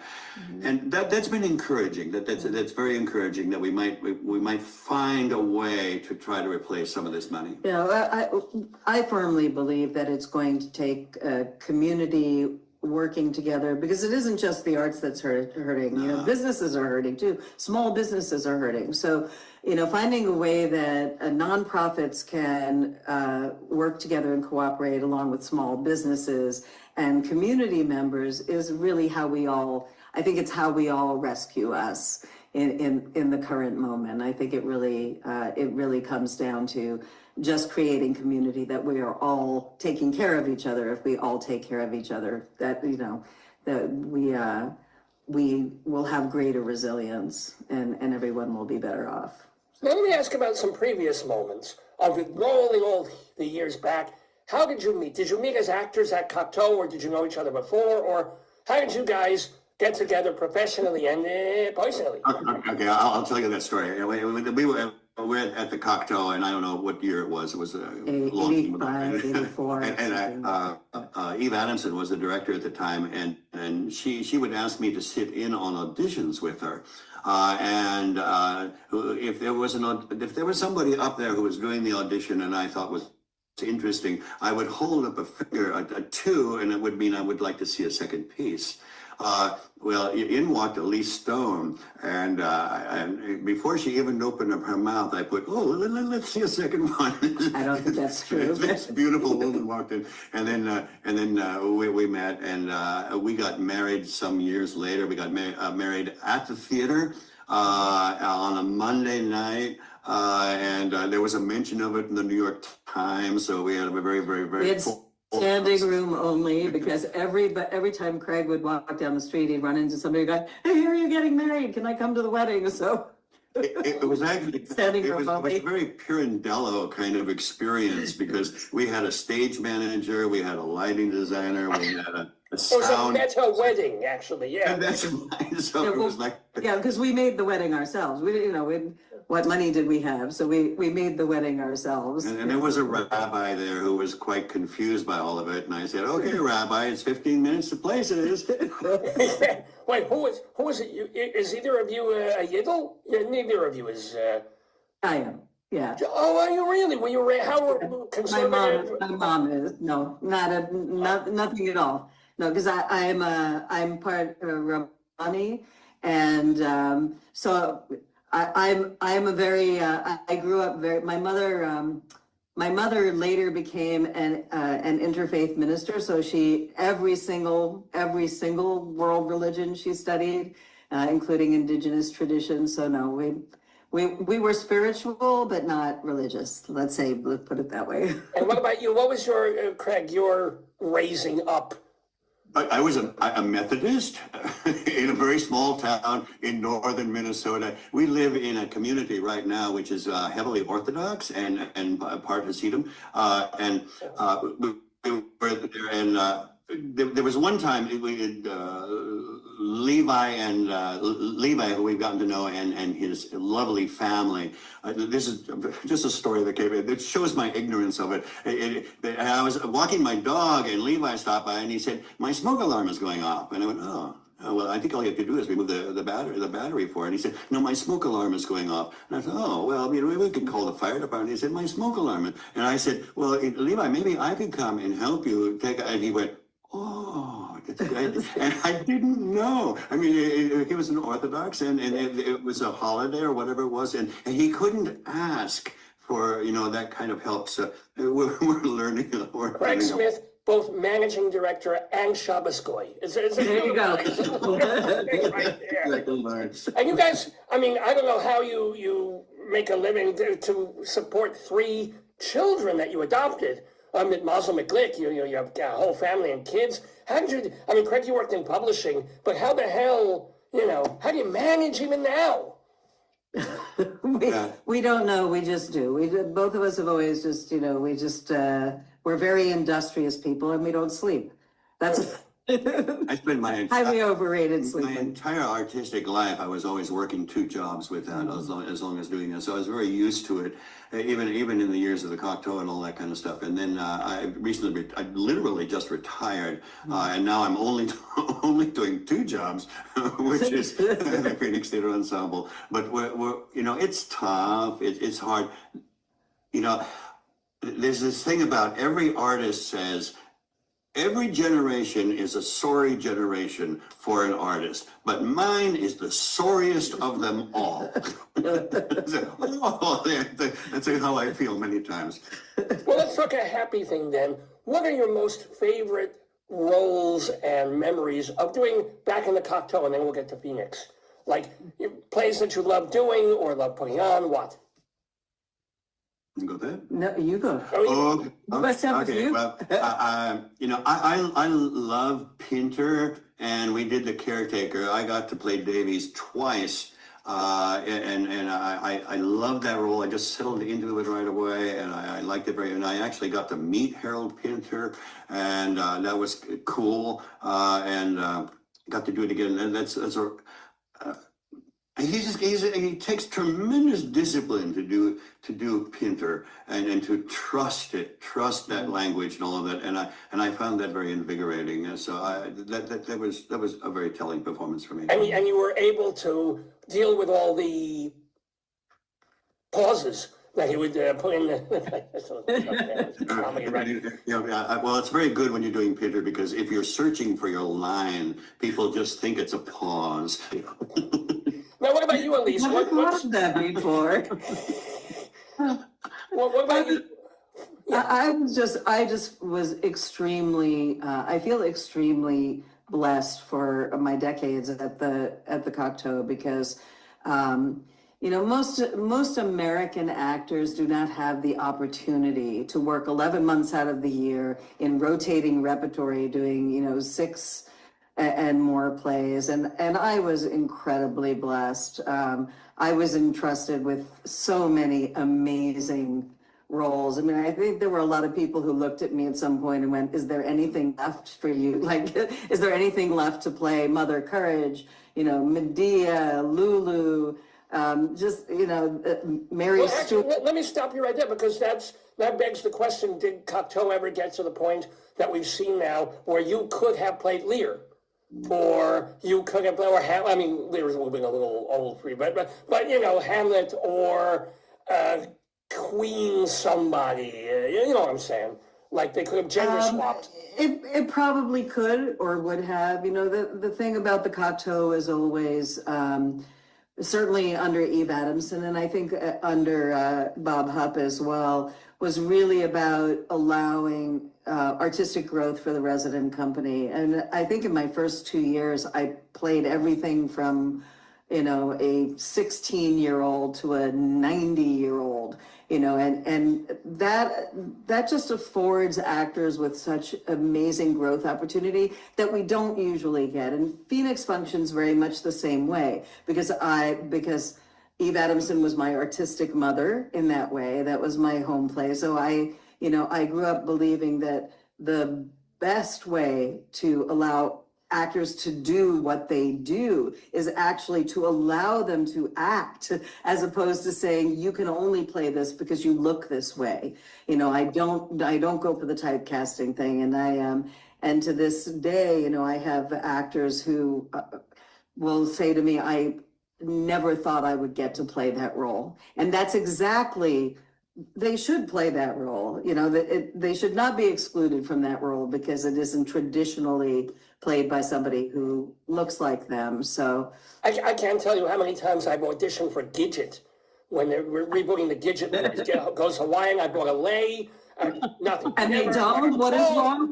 What is wrong with them? See? Oh, They are. my God. They are. I agree. Now, Craig, I did read an interview with you somewhere where your first approach to the Cocteau rep was, it was almost not an accident. You were sort of drawn there. You went to see Waiting for Godot, I mean, years and years and years and years and years ago. And it wasn't like, oh, you're an actor. Well, what happened? What did you do? You saw a show. My first audition for it, I was at it was my birthday. Yeah, it was 1974, I think, and a long time ago. And I was with friends. We were at Jimmy Ray's, and we were having drinks.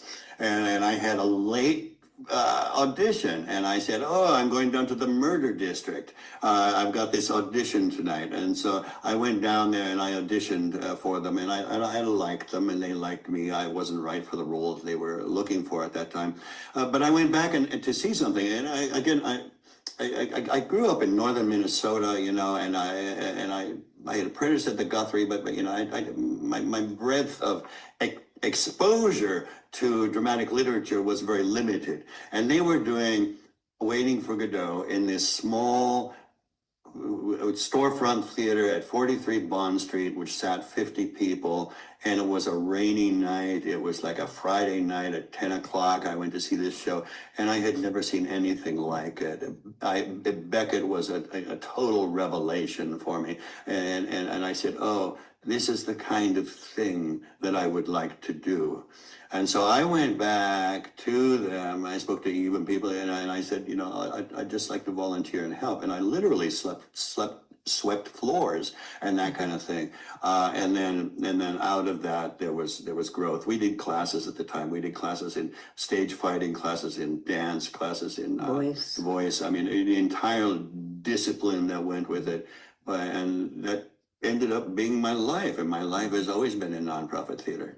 Now, speaking of classes, one of the things that you guys do at Phoenix is you have these retreats and getaways and things like that. What is being offered in 25-26? Well, I don't have my lineup again because I'm terribly behind. But we do. We have a wonderful retreat that has. We've got a studio, and then we have a lot of beautiful surround around us, and we do a day-long intensive. People come up from the city, and they get to spend the day just being an artist. That's all they have to think about. We take care of everything. There's a swimming pool and a cabana as well. So yeah. I mean, if there's a pool, who needs nobody's swimming in the winter time. We didn't do that in the East Village, so it's been really nice. Yeah. So, are there any either directing or acting? Are there any still shining dream on the hill that you guys hope to do in the next 10 years or so, within the next 10 years or so, of like, oh, I always wanted to, and I'll get my chance, or let me direct Waiting for Godot again, so I can do it again, or something like that? Either. For me, I'm always interested in new work that is adaptations of it. It still needs to fit into our mission. Our mission is strongly on rich language based. And I think in these AI days that this is of extreme importance to us that we maintain that. So we're looking at new stuff, and we're looking at a new adaptation of the Dario Fo artist, the accidental death of an artist. The new adaptation of it, and it's, oh my God, it's amazing. I don't know if we can get the rights for it or not, but that's something that we would like to do. And it has, again, the right kind of language and political message that's so important to us right now. You know, we did The Irresistible Rise of Arturo Ui. We did it in 2016, right during the election time. And the last line of that show, which is a cautionary tale about fascism, is, he says, the bitch is in heat again. Lights out. That's it. And it was stunning to do that. And then we woke up the next morning, Wednesday, and Trump had won over Clinton. And then we had to do the show again, during that time. So, as artists, we try to do what we can and say what we can and encourage conversation about it. And, those are the things that we do. We did Larry Park's Day in Court, which is based on the House Un-American Activities Committee, Larry Park's first day of testimony, and it was a riveting performance, and it is unfortunately so incredibly relevant right Just to now. be clear, we didn't do that. That was actually done by Hamilton Clancy of the drilling company. So. So, yeah, and again, you're talking about things that are in the festival. It is called what is it? It's a Phoenix Festival being done by the Phoenix Theater Ensemble. It's the Phoenix Festival, yeah. And it's up in Nyack, New York now through October 16th. We're going to end on a Thursday, but you know, you're artists, you do creative things like that. It's very close to the Tarrytown. Do you have to walk the bridge, or is there like a pontoon? There's a bus, or you can catch an Uber across. If if you have a car, you can drive. But it's really it's about 45 minutes from Grand Central Station.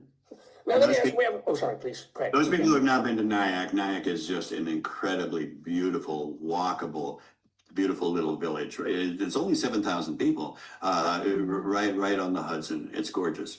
Now, we have just a minute or two left with Craig and Elise before they have to go off and load a show in, because that's what they do. But I gotta ask this of all comedians, and I ask this of all actors and performers, like hilarious or scary horror stories involving productions or audiences when you've been performing or producing, going back 40, 50, however long. What are the memorable ones? Okay, well, I will tell you one.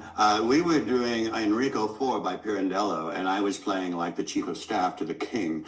And standing beside me was Angela Vitale, who is like the Secretary of State. And I'm in the middle of a very strong argument with the king. And my line is, well, I can't speak for her. She seems mesmerized by all your talk. So this one night I had, well, I can't speak for her. She seems mesmerized by all your cock.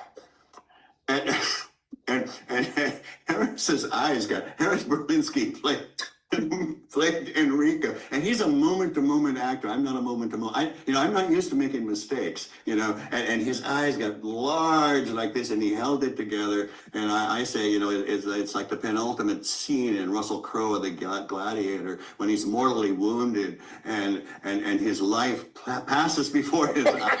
And everybody starts walking in slow motion. That is exactly what happened to me, because I don't make mistakes like that. So that happened to me. But then I made the ultimate mistake of going back and correcting it. I said, so the audience maybe thought, oh, did he just say cock? No, Pirandello didn't say that kind of word. So, but then I said, she seems mesmerized by all your cock. Cock. Oh, so then we... Yeah, you won't hear that in Arturo Uri either. Now, Elise, do you have a story, whether from the audience perspective or you? Sure. A lot of them. We actually just did a bloopers and flubs evening, so as part of the festival, which was kind of fun. Yeah. So I have a problem. My eyes, I have a narrow angle glaucoma with my pupils. So my eyes don't adjust to light and dark, which is a real problem for an actor, because we go from a very bright stage to a blackout. And I had one performance where I was, at the end of the scene, I was actually sitting on the stage, but there was a large light that was aimed at my face. And so normally I would remember to angle my face away from that light, because it would come up at the end of the scene before the blackout. And this one particular time, I guess I was too in the moment, and I forgot to turn my head the other way. It came up into my eyes, and there was a blackout. And then I was completely blinded, and I couldn't get off the stage. So I'm sure the stage manager found it hysterical, because I didn't know where the end of the stage was. My eyes my pupils don't adjust. I had to crawl and feel my way to the end of the stage. I'm sure in the booth it was hysterical. Like this crawling and feeling for the stage. And meanwhile, there were live musicians, and there was a drummer who played to get me off the stage, which took about 5 times longer than it normally did. The drum kept going. The house stayed dark, completely dark. And if anybody had brought the lights up on me early, it would have been really embarrassing. On all fours, crawling. Dancing was only done for musicals. That's great. Yeah. Yeah, wow. I never looked at that light again, I can promise you. Well, it has been delightful to be talking with Elise Stone and her husband, Craig Smith. We wish you much, much mazel with the Phoenix Theater Ensemble, certainly with the current Phoenix Festival, which you can get. Just go to go right now. Go to Grand Central Station, wait for the next train.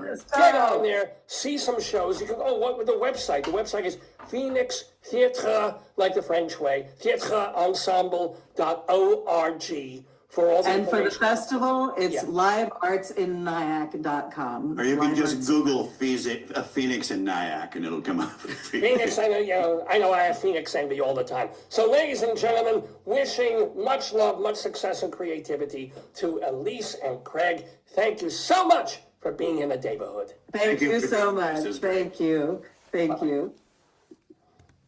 Rabbi Sol there with Craig Smith and Elise Stone. Very, very delighted to have them. And yes, we had taped this week, and I was going to hold it another week before, because I already have another guest coming on this show. But then I realized it won't be fair to them because the festival is going on now. It's going on through Thursday. So we wanted to make sure that we ran this delightful interview with the two of them in time for, it's only 11:15 today. You can take advantage of the festival this whole weekend. Remember that there's going to be an afterplay on Wednesday. So you have almost a whole week to enjoy and go to this festival in Nyack, the Phoenix Festival. Well, it is 11:15 Eastern Time here in the Daverhood. You're watching the 1003rd episode of the Dave's Gone By Facebookio Podcastio Programmio of the Stream with me, Dave Lefkowitz. My wife, of course, also takes part, as does Potato, as does Goat,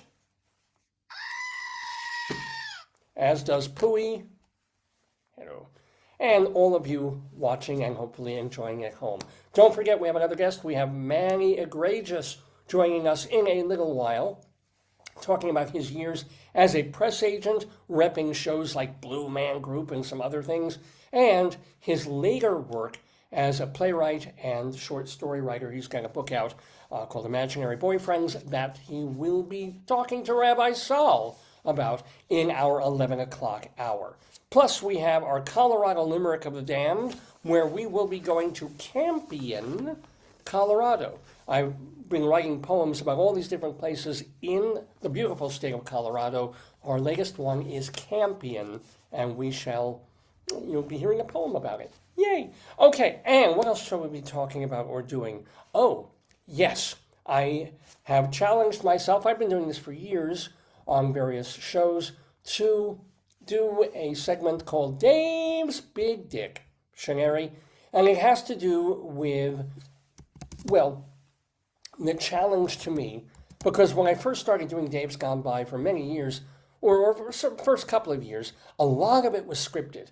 I didn't have the confidence, I didn't necessarily trust myself to be able to get in front of a mic and be entertaining and funny and witty, whenever, just, as opposed to just back announcing or front announcing songs and doing what a DJ does, but to do a real sort of talk show without having basically fully scripted things, because I think of myself as a writer. It was terrifying.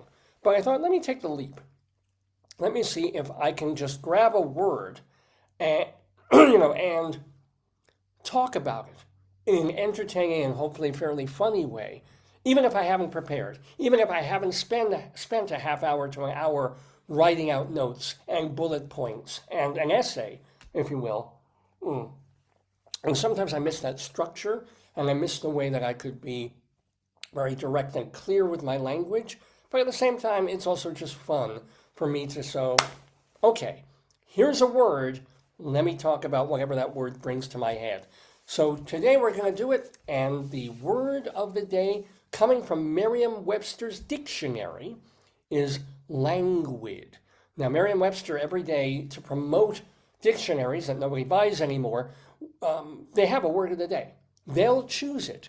So it's not me or my wife doing the randomness. It's Webster's. They chose the word languid. So we're going to look it up. right here on my computador. And while I'm doing that, I'm going to play, of course, our all-important Dave's Big Dictionary music. Extra, extra, tell all about it. It's Dave's Big Dictionary.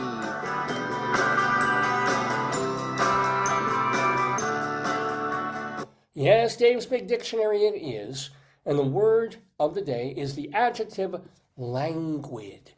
Languid. Languid. Which means, it's a synonym. It's drooping or flagging from, as if from exhaustion. That's John Goldsworthy. It's funny, they start with synonyms and things rather than just pure definitions. Sluggish in character or disposition, lacking force or quickness of movement, slow or listless. You can move languidly, or you have a sense of languidness if you want the noun. Lack, says Merriam-Webster. Languid is all about lack. Depending on context, the word can suggest a lack of strength or force, lack of energy, lack of activity. Describes a kind of sluggishness that often results from fatigue or weakness. The illness left her feeling languid. Lack of energy has to do with listlessness, someone's character or disposition being resulting from a dissatisfaction or sadness. And then there's investors are worried about the languid stock market. So languid is a total bummer, right? By the way, I'm not. This is not me going off the cuff. This is still Merriam-Webster throwing stuff at us. Not so fast. Sometimes it's a good thing to dilly-dally. And languid has been used to describe stretches of time that are perhaps pleasantly mellow and chill. Let's see, do I have anything else here? Lacking energy, enthusiasm. I think we get the sense. They proceeded at a languid place. It was a hot, languid summer day. The etymology, that's what I was looking for. I love the etymology of these things. It comes from a French word, languid, or from Latin languidus, or from languere, to languish. Okay, fine. I guess it kind of meant the same thing way back in the day. In 1595, they were using it already in that sense of the word. Wow. Doesn't say where it was used in 1595. I guess back then the person using it was too lazy to document whether it was in a speech or in some sort of book because he was feeling too languid to do so. But okay, my language of the day is languid. That is my word for Dave's Big Dictionary. First thought, best thought, first thing that comes into my mind for no real good reason is the title of an album by Sun Ra. Early in his career, the avant-garde-ish jazz musician Sun Ra put out an album called Languidity. Not Languidity, which would make more sense, but Languidity, presumably a word he made up. And I don't remember the album. I'm not a big Sun Ra fan or anything like that. But I'm guessing that it had a mellow, kind of languid feel to it. So the word, I love the word languidity. It feels like languidness and probably meant as a synonym, although who the hell knew what was in Sun Ra's head when he was inventing things. So that's the first thought that comes into my head is one of the early Sun Ra album titles. I don't want to really go off on Sun Ra so much. I want to get back to the word itself. But there is, I have to say, there is, if I want to bring up negativity because I'm Jewish, a negative aspect that I associate with the word languid just because I want to enjoy languidness more than I do. It's this kind of thing where we have this built-in thing in this country, in this culture, unless you're the idle rich, and it's like, oh, what are you doing? Right? Somebody asks you, or you meet someone at a party or a meeting or anywhere, it's like, oh, hey, how are you? What do you do? First question. It's like we don't exist unless we're doing something. We define ourselves by our jobs. And because through a lot of my life I've had part-time jobs rather than full-time necessarily. There's this sense of when I'm not working or not doing a job or not doing something and, want to relax in a languid way. There's a certain amount of time when I'm okay with it, and then that creeping, nagging suspicion that I should be doing a chore, writing something, working on the show, getting a job, working on this, sending out resumes, sending out letters, doing, calling relatives, whatever it is. Like, it's very difficult for me to enjoy more than a very finite period of being languid. Built in to my nature, I guess it's being the son of, well, not so much son of middle-class people, but of immigrant culture, of like having to work for everything that you've got, and when you're not working, it's like, well, why aren't you making money? Why aren't you doing this? Why aren't you being productive? Why aren't you being productive? And languidness is the opposite of productivity. That's the thing. You're not expected to accomplish anything. You're expected to rest. And I don't mind resting. What's funny is I will, whenever I can, grab an afternoon nap. I love them. Afternoon naps are just the best. But that is a desire for sleep. That's the kind of thing where, you know what, I'm tired, I'm dogging it a little bit, I'm trying to read and can't keep my eyes open. Let me get actual sleep if I can, or try to sleep if I can't. And I don't feel guilty about that one bit. Not at all. Or if I'm sleeping at night, or I want to sleep extra or overlong, no, great, fantastic. Sleep is this health thing, it's a body repair thing, but languidness is lazier. Languidness is just kind of like, if I just want to sack out and watch, we have a neighbor who basically spends half the day sitting on his front porch, sipping whatever he's sipping, just kind of looking at the world. Granted, he's an older person, older than I am. He uses a cane, so it's not so easy for him to get around, although he does still drive and go places. But for him, he has, at least some of his day, is a languid existence, and he seems to enjoy it mighty, mighty fine. With me, if I'm taking just time, it'll be to read a book, a great book that I should have read when I was in my teens. Or if I'm watching a movie, I will choose a film I should see because I've been a film professor and a lover of film and a scholar of movies. So it can't just be like, I'm going to veg and watch something, barely even pay attention to and watch it, because I just want my mind and my body to go like, I want to be and I do not say this in any way disparagingly potato, but I want to be a couch potato. Nothing wrong with that. I love couches. See? But there's always got to be, even if I'm having relaxation time for me, it's got to be connected to something I'm doing that is an improvement of me, as opposed to just that take not 15 minutes, but 2 hours of, I've never been a beach person, right? If I see the water, I would want to be near and watching waves and oceans. I love it.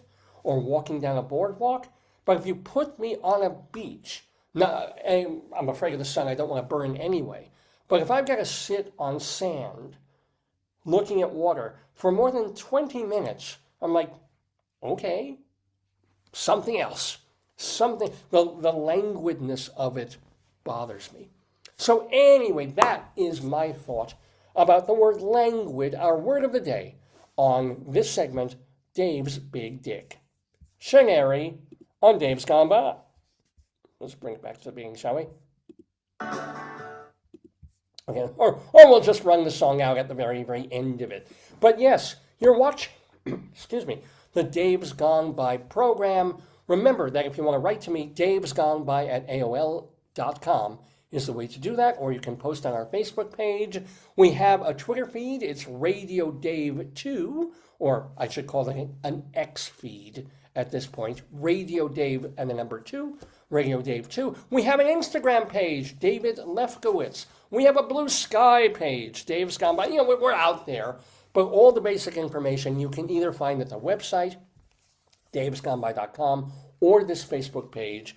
And again, feel free to email me, davesgoneby@aol.com. Also want to let you know that my writings, so all the radio and podcast programs are at davesgoneby.com, but there's a whole other website called davelefkowitz.org, and that is a place where you can read me. You can read my song lyrics, you can read my one-act and full-length plays, you can read all the interviews I've done with celebrities, a lot of the news items I've written about the theater and the entertainment world, interviews I've done. It's all, not all of it, there's 40 years of it, and I'm collecting it as best I can. But I keep trying to add more, and if you want to read what I do when I'm not talking extemporaneously, davelefkowitz.org is the place to do it. davelefkowitz.org. And particularly, if you have a theater company like Phoenix Ensemble or whoever else, and you're looking for a one-act play to do as part of an evening of one-acts, or you're looking for a couple of my full-length plays, and you think, hey, this would work in front of an audience, this would be fun, maybe give my plays a read. They're all there at davelefkowitz.org. It is 11 o'clock in the morning Eastern Time here in the Daverhood for our 1003rd show on this October 11th, 2025. Dave Lefkowitz here with ya.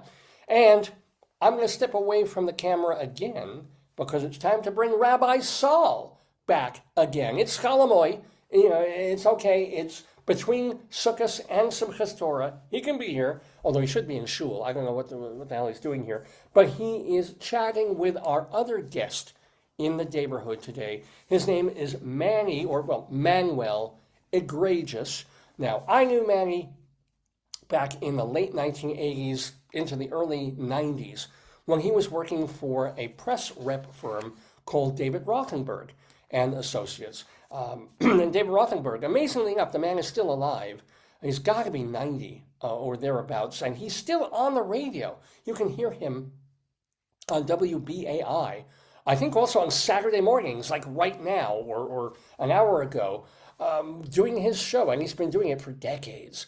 So I don't think he doesn't do the press agent stuff anymore. Neither does Manuel, who was a press agent in that firm back when I first met him. And Manuel represented, and also with his friend Terrence Womble, they both worked at that office.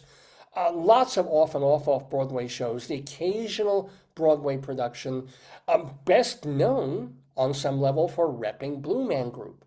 Blue Man, when they were still, before they even been to the Astor Place Theater, they'd done Serious Fun, they did some stuff downtown, and then, boom, Manny became their major press rep for many years, and of course they exploded and they're known worldwide and became an icon and a phenomenon. Manny was on some level helpful in building up their name and their credentials and their publicity and promotion. But Manny, after a few years, decided to step away from the press agenting game for the most part and became more of a writer and wrote several plays. Ones that have been produced, won an award or two, and he's also a short story writer. He's gathered his short stories into a new book called Imaginary Boyfriends, so we thought this would be a perfect time to bring Manny Igrejas into the Daverhood to talk, not to me, but to the one, the only, the Jewish Rabbi Sol Solomon. So let us go back to here. They can now see my screen. That's great. They can see my iTunes. They can see me using Dave's Big Dictionary. See, this is. There's no wire. You can see the wires. You can see the strings of this program. We're not out to hide anything. Well, certain things we try to hide. But anywho, here's Manuel Igrejas and Rabbi Sol.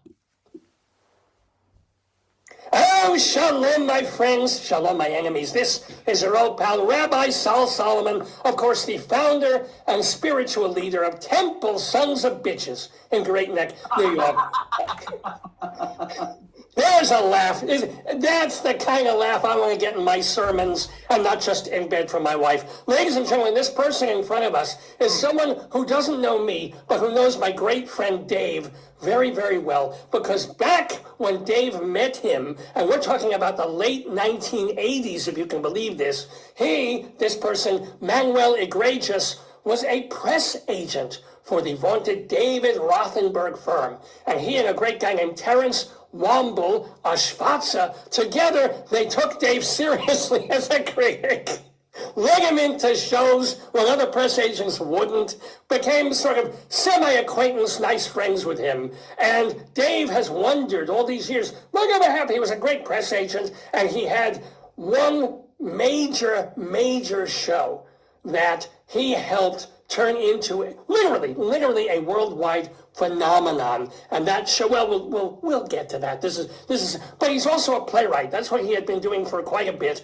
And he has a book out, a brand new book of a book of short stories. He's written plays, but you have a book of short stories that is called, where the hell is it? Imaginary Boyfriends. Short stories by Manuel Igrejas. Manny, shalom to you. Shalom to you, sir. Thank you so much. So the first thing when we got on the camera, let's get the unpleasantness out of the way, which is basically what I do every morning after I get out of bed. But here's the thing: how are you feeling? I've been better, but I'm recovering. From what? I had heart failure a couple of times. It was this year, in fact. So I'm getting better. How did you just have trouble breathing? How did you know that you had heart trouble? I couldn't breathe. This is a bad thing. This is, But, it's more important than you realize. So were you at home? Were you just somewhere and you were walking? There were problems getting around and going places. And then one day I said, I got to go to the hospital. And then there I was. And I couldn't get out for months on end. Months? Going from one to another. I did meet the loveliest nurses at Columbia Presbyterian and hospitals around here, but I'd like to take a break from all that for now. Absolutely. No, please, God willing. Did you have stents, or what did they do to your corpuscles? Surgery. They were talking about open heart surgery and a heart replacement heart. I was a candidate for it, but they didn't. They decided not to. I'm just on medication. All right, and Halavite, it's been 6 months since your last episode, your last procedure, and you're doing all right. But God willing, thank God. And you're looking good, Manny. So, enough with the health shit out of the way. What a year. It's been such a horrible year for everybody, and then you too, but getting better. And happy, I know you're not Jewish, unfortunately, but Happy New Year to you. Happy, what are you? What were you raised? Catholic Portuguese from Newark, New Jersey. Catholic Portuguese. So, how religious were you in your childhood or do you even believe anything now? I was an altar boy at Our Lady of Fatima Church, and I was voted most pious looking 3 years in a row. and considering your proclivities, did any of the priests ever diddle you or anything like that? No, and we had one handsome one, and he was strictly above board. So I have no good stories in that regard. Damn it! Oh, I got rabbi stories up the wazoo. Up my wazoo, if I tell you. I still can't sit properly on a bicycle. But I don't even know what I'm saying. Let's get to the best and worst moments. First of all, tell everybody, if they don't know, what a press agent does. Because they may confuse it with advertising, or it is involved in marketing. But what did you do? A press agent's job basically is to get his client in front of the media, get them interviews, make sure that people know about them, work the photo sessions, work video, should you be lucky enough to get it. So the job is to keep the client in front of the world through media as often as possible. So we will get very shortly to your biggest, best, most famous, ka-ching client. But tell us some either wonderful stories or horror stories from your years having to rep shows and people.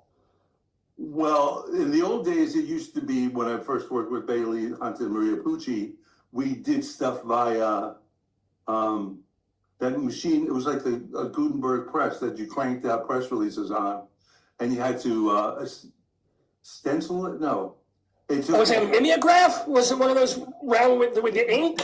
You have to start from scratch because you have to do the stencil all over again. And a lot of people back in the day were rough. They didn't know about, you could treat your underlings any way you wanted because there was nothing to stop you.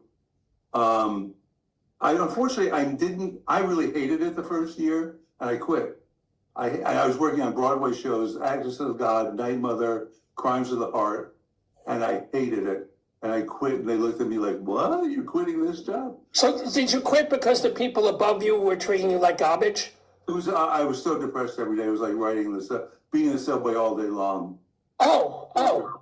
Well, that would depress the hell out of anybody. But did you like parts, or did you like going to opening nights? Did you like the red carpet thing? Did you, or all of it? Just behind the scenes, cranking out press releases, doing stupid, boring shit. So I didn't get to do the glamorous stuff. So I left, and I got a job selling restaurant supplies for 6 years. I was very good at it.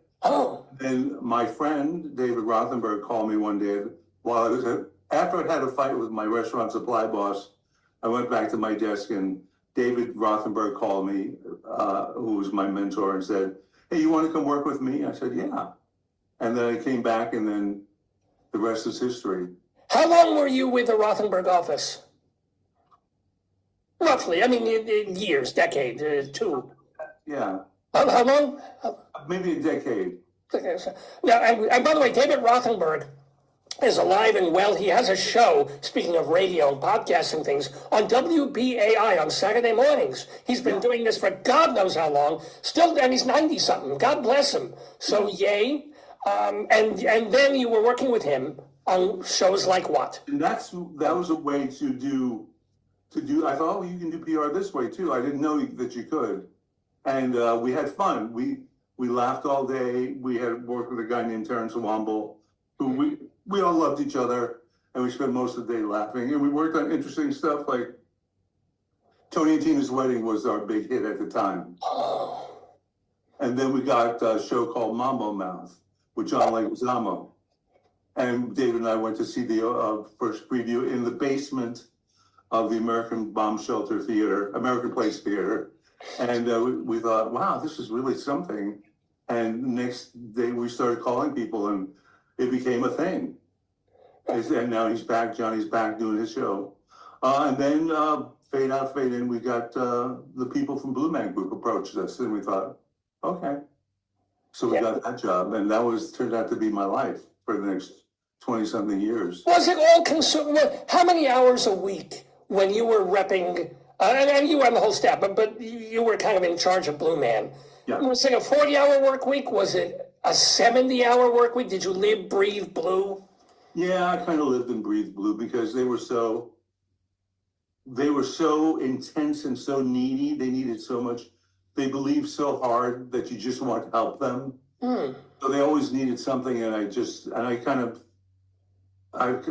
fall in love with them, but we really bonded. Because I knew when it changed was one day someone had set up an interview for them at 21, the restaurant.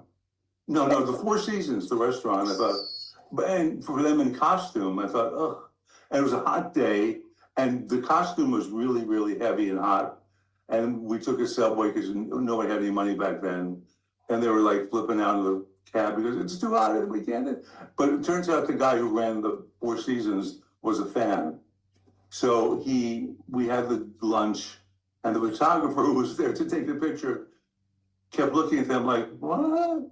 And she took a picture of them holding a glass in the air, which she could have taken in the basement. But that day I thought, my God, they need help. So my heart went out to them, and it kind of never came back.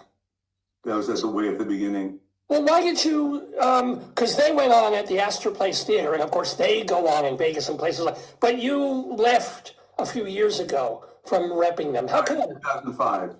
I'm sorry, what? I retired in 2005. Oh, 20 years ago? Why? Because I've been there so long, and there was, and they wanted to go more places. I thought, I can't do this. I got to do something else. So I'd been around a long enough time, and I'd set up the thing, and there were a lot of good people to fill in for me, to fill in the job that I had. So, and it was exciting. They were exciting to be around. Oh, absolutely. All the big places. So when you retired when you retired in 05, Yeah.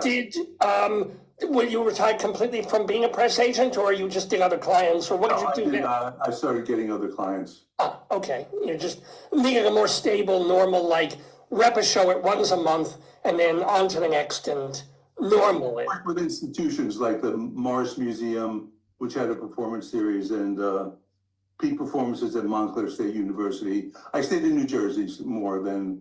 Oh, my heart, I mean, I know you need a heart. My heart goes out to you if you had to stay in New Jersey. That is an unfortunate thing for you there, but.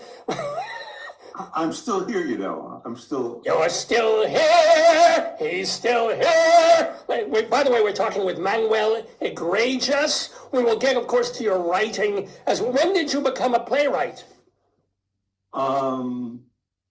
I'm not sure. I used to be in a radio show when I was younger on WBAI. It was called Our Life Together Among the Works of Art, and I played the gay poet in it. It was about a bunch of roommates who lived on the Upper Left Side, and I wrote some of the episodes. I liked it. I liked writing theater stuff, and so then I wrote a little play that for some reason, it got picked up. It got done. It wasn't good, but it got done, and I liked the experience of doing a play. Sure. And I did it with people from Blue Man Group.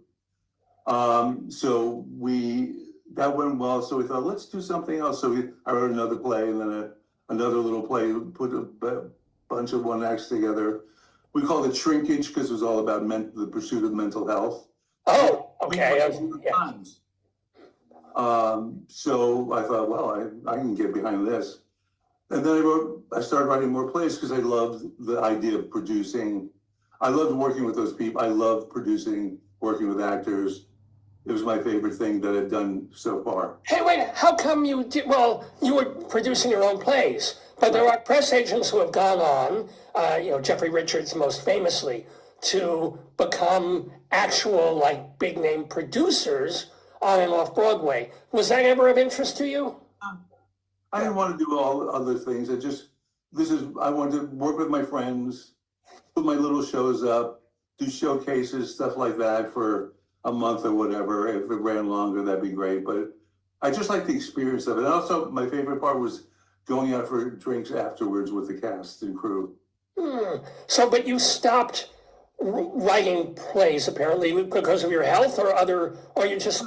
I just stopped writing plays for a moment. And I started working in fiction because plays, you do a play, you have to it's got to get produced or nobody's going to read it, and that's it.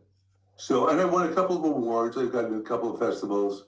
I figured out, as we often have to do, you want to get your work done, enter a festival, they give you the theater, you pay a nominal fee, and your work gets presented. And more than that, if you're looking for a miracle, it sometimes happens. But I was just in it for the experience. I loved working with those people. They were my friends. Some of them, and it started with people from Blue Man Group, who were actors as well. Yeah. So let me ask you then, did you transition to short stories, or were you also writing short stories? I was working in short stories the whole time, but theater was just so immediate. I got instant results. You rehearse, you start to see your work on its feet. You write a short story. Then I thought it's less pressure writing short stories. So I started, I had more of them. They started to pile up. So I just kept going. And now you have a book called Imaginary Boyfriends. So can you give us, first of all, how do people get it? It's on Amazon, and it's pretty much every place else. Every time I Google it, it pops up. But it's not being released until next Wednesday. Wednesday, what, the date? What is it? Because this might be airing after that date. They might pay us as parting me there. Okay, yeah. So it's October something. It's coming out, released on October 13th. This is perfect time. Great. October 13th. Go on Amazon. Is there a Kindle edition? Is there a Spindle edition? Is there?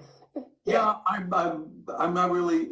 I stopped paying attention to it right now. What I've been doing is I'm back in my old position of writing press releases about it. I thought, oh, why not do this? I know how to write a press release. It's nice to write them about myself. I know what I want to talk about. So I've been sending them out and getting some people responding. It's nice. I don't expect, I've been around, I'm a certain age. I don't expect miracles. I just don't want to be insulted, most importantly. By the way, we're talking to the asshole Manuel Igrejas. No, I'm kidding. So, question. So, what is your favorite? I know they're all your children, but if you had to choose a favorite story in your new book, Imaginary Boyfriends, what would it be? What would it be about? There's a story that leads off the book. It's called The Son and Sylvia. It's was based on a play that I did that I loved. It's probably my favorite play that I've done. And it was done at the Fresh Fruit Festival. It won the Best Play Award. I loved working on it. So I decided to turn it into a story, and reliving it as fiction was just as much fun for me. And I still love that story, and I don't know why. But it's based on something that really happened. Being in show business, I had to go to nightclubs sometimes. And I went to see a friend sing at a cheesy nightclub in Midtown. And I met this couple, this glamorous couple, this gorgeous older woman and this young Moroccan guy. And I thought, what the fuck? I mean, what the hell? And they kind of pursued me for a while, but I thought, now that's interesting. So the story's about them. Oh, they pursued you in like a throuple kind of a thing? Yeah, romantically. Oh, speaking of which, if you don't mind my asking, are you coupled? Are you partnered? Have you been recently? What's guy for 40 years. I'm sorry, what? I've been with the same partner for 40 years. And still are? Yeah. How did you, is he also a showbiz type? How did you meet him? Who is he? He's a hairdresser. I met him at a bar 40 years ago. He's the sweetest, cutest man in the whole world. And so it just works. Mazel. Now, did you make it official? Did you do the ring on it? No. Mazel tov! Oh my God! Oh, so are you the top or you the bottom? I'm kidding. You don't have to answer this. You do not. Of course, he's the top because he's on our show and he was a wonderful press agent and he's a fine writer too. All press agents are tops, by the way. Uh-oh. Can you tell a story about? You can name names. You're not really in the biz anymore. Anybody you want to call out and say, oh my God? Because they might call me out. I don't want that. Yeah, fair. Well, how about, well, you heard the story Beck Lee told on the show 2 weeks ago on the 1000th episode of Dave's Gone By, right? Right. Beck Lee told the story about himself. Did you know this about the Joan Rivers thing? Oh, yeah. Oh, come on, that's a thing. That's, Beck is a wonderful guy, but holy crap. It wasn't the best.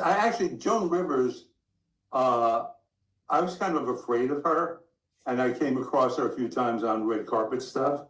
But she turned out to be a lovely woman, and she's a big Blue Man fan. Oh, no, not anymore. She's now she's a worm and maggot fan. But no, I don't know what the hell that means. I'm just saying that the story he told was not against Joan Rivers at all. No. No, go back and listen. It's about something that he felt he had to do as a press agent, and then he realized, I'm in this game too long, Yeah, I appreciated that because when things go wrong in the business and people tell stories and some of them aren't true, and he just corrected that idea about her. And because I was afraid of her. I'd be on red carpets with her, I think. But let me ask you, Matt, speaking of people that you should be afraid of, there's Dave, who is the producer and the host of this program. One of the things, your favorite memory, and you mentioned also your friend and co-worker at the time, Terrence Womble, when you were working for the Rothenberg Agency and ripping a show called Private Wars. Those poor people. In the audience, watching it. But please tell how you and Dave and Terrence bonded over Dave's review of this show. We were starting out, so we had pretty much took anything. And this well-considered play called Private Wars was being done by three guys who, I don't know where they came from, I don't know where they went, but please don't come back. And we invited this critic to come. He's the only one who reviewed it, I think. And he said his review was so horrifying that we quoted it for years and years afterward. And he talked about overacting, and he said, he mentioned the actor's name. He said, that means you, Adrian Basil. And we thought, wow. And it turns out Adrian Basil jumped off the top of the Empire State Building the next day. Actually, here's the real truth. Dave pushed him.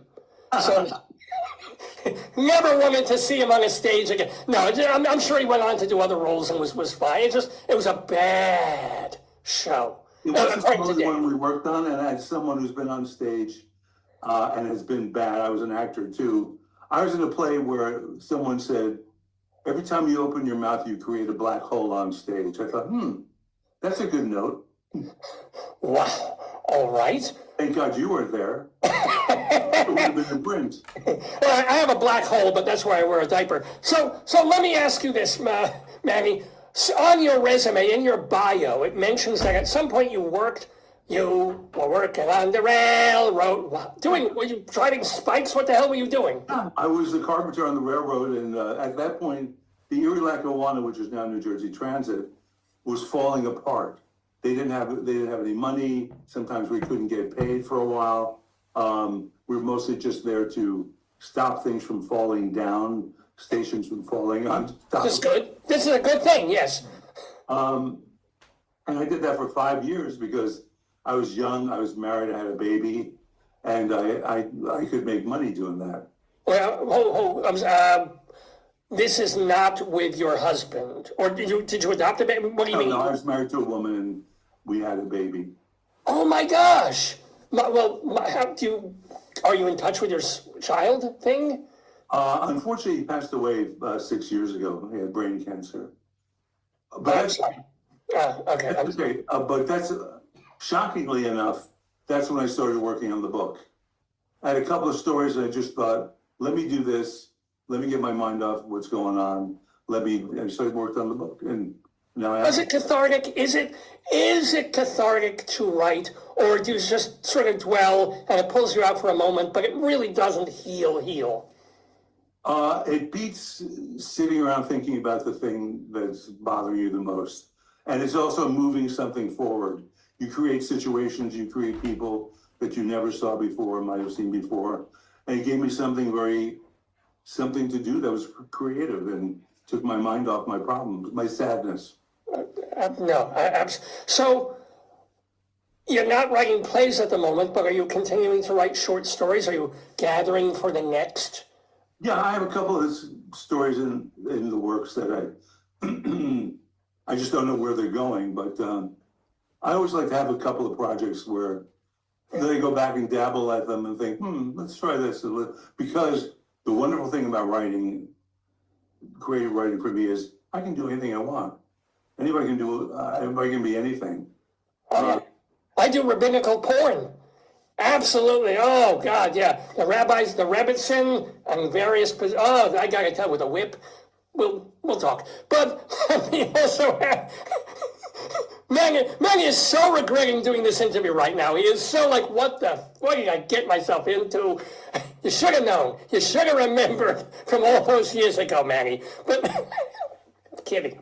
So... Sorry, I'm just having a heart palpitation right now. But carry on. I'm kidding. You're kidding. Okay, you are kidding. But no kidding. Tell us like the best Blue Man story besides the 21 Club one.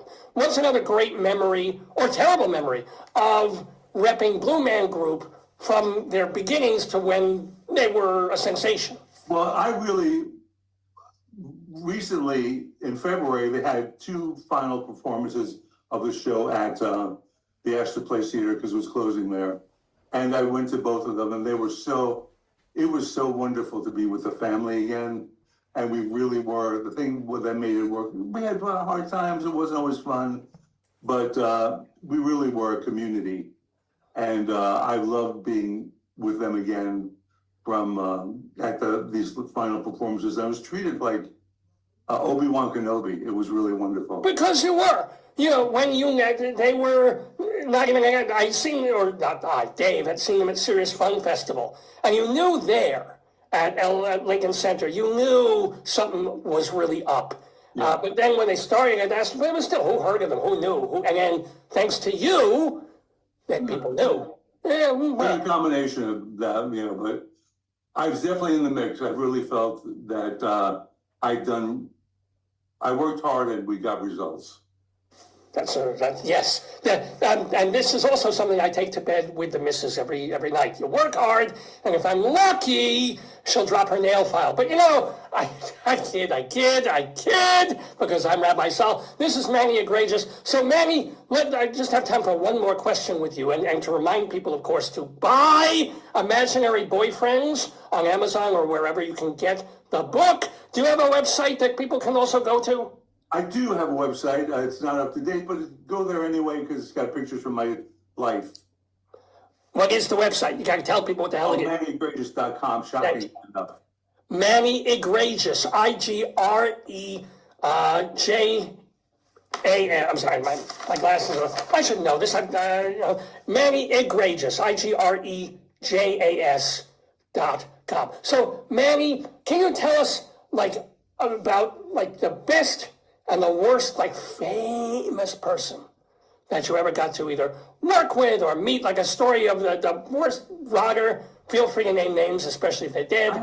I'm kind of fame phobic. I'm afraid of famous people. I don't want to be around them because they always expect something. Can you get me a water? Can you get me?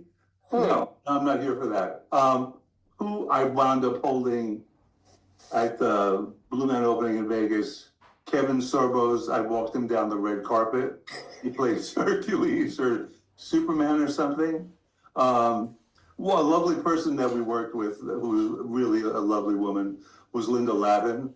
Oh, she was on this program, you know. What a wonderful woman. Yes, Linda Lavin. Oh, beloved, yes. Beautiful, too. And she just passed away, but she was she's less beautiful now, but you know, still good bone structure. Anybody else? Any other memories of folks in all your years of, a press agent-ing? Well, not a lot of times you're just in. I don't say know them, but I'd be in the same room with famous people, and that was. Who hasn't? I watched when Jeffrey Epstein. I won't talk about that, but kidding. Yes, neither of us will ever work in this town again. Ladies and gentlemen, we have been chatting with the delightful and progressively healthier Manuel Igrejas. God willing. And by the way, love to your husband, a man who it seems like has made you happy for 40 years, which is a wonderful. I hope you're doing the same for him, honestly. I hope so. I can only think I hope so. Well, health. Well, congratulations to you on 70,000 episodes or so. Suddenly it feels like 70,000 sometimes, right. Let me tell you. I will also, of course, convey your best wishes to Dave, the host of the program, who really puts it. He just invites me on to be the gadfly and to tumble with low lives like you. Contact with him anymore. Yeah, it's best to avoid him. He's in Maryland now. He's a Southerner. It's weird. Anyway, Manny Igrejas, to you. Please keep on egregiousing in an egregious way. Shalom to you, and once again, happy almost Sukkot. Yes, thank you. I know what that means too. I worked for Trader for years, so I get it. Shalom. Thank you. Bye-bye. Press agent, writer, Manny Igrejas in the Daverhood on Dave's Gone By. We're here with our Fugler friends. These are, this is just the way it happens with couples. So we were at the Five Below store about 2-3 weeks ago, and my wife was looking for gifts for my 1,000. So actually, we must have gotten him. Was he part of the 1,000 episode? Just him. 3 weeks ago. So she got this thing. Fugler, Toofy we call him because he's got the two teeths. And he's cute in a way, and in other ways not. But really, I still think he looks like the Japanese World War II holdout in Gilligan's Island. It still completely reminds me of that. But 2 weeks later, we're at the 5 and dime or whatever it is, Five Below. And my wife, of course, is like, he's lonely. He needs a friend. He needs love. He needs a partner. So we find this. Mrs. Toofy. Show them tooths or teeth. So and she's got, look at it. It's hard to tell, but she actually has 4, it really is hard to tell. There they are. 4 teeth in her face. 1, 2, 3, 4. But normally they're kind of, I don't know if it's a hair lip bad repair on her or. It's just her look. And his look, of course, is this. So together they make a, they make a beautiful couple. Oh, and what is most interesting about them, in a certain way, is, and I think this is beautiful. I don't know why they're built like this, but they do have, each of them has a prominent asshole. I don't know. You don't fill them with water or anything. They don't squeak. They don't make noise. They just have an asshole. I don't just mean me who's holding them. I mean, they come with this. It's a thing. It's a thing. We now have 2 of them, and we're so proud. And I think they're getting along well. I think we pushed romance on them a little too quickly. We wanted them to fall in love to get. They're just friends. We named her Mrs. Toofy. Yeah, but it's like you could have people that's just a common name in their community. Is it really? Yeah, Toofy. Like Mrs. is her first name, Yeah. and Toofy is her last name, Yeah. and he, of course, is just He's just Toofy. Toofy. He is. So here's Toofy and Mrs. Toofy together. We'll let you know if they really do hit it off and make children or any. Actually, what happens, a lot. It's the real thing that if you get 2 ugly people and they have a baby, sometimes the baby's gorgeous. Maybe. Now, really, because the features of one and the features that combine, and suddenly you get a beautiful child. Maybe that could be. It could. They could have a Barbie. Unlikely, but it could. Or G.I. Joe. You never know. Anyway, it is it's not 1:45. It's 25 to noon Eastern time here in the Daverhood, where we are doing our 1003rd episode of Dave's Gone By. We're calling this one Iggy Pops in honor of our guest today, Manuel Igrejas. Get his book, Imaginary Boyfriends. Yes, very different. Very cool, and available wherever books are sold.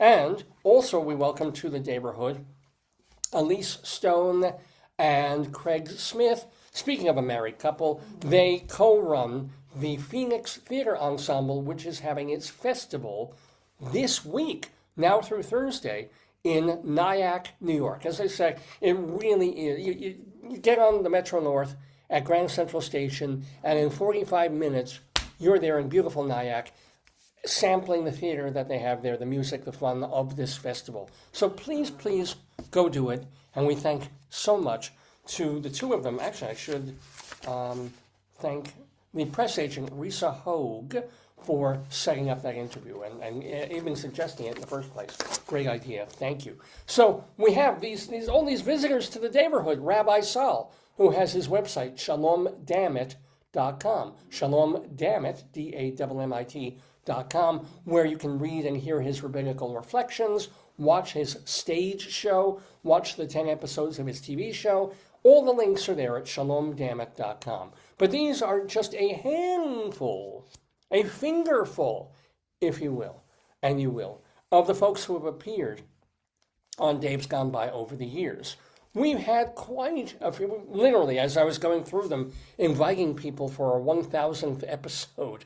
It's gone into the hundreds of the numbers of people that have guested on this show. And we're thrilled. We're incredibly proud of that. And that's why they're our friends of the Daverhood. Yowza!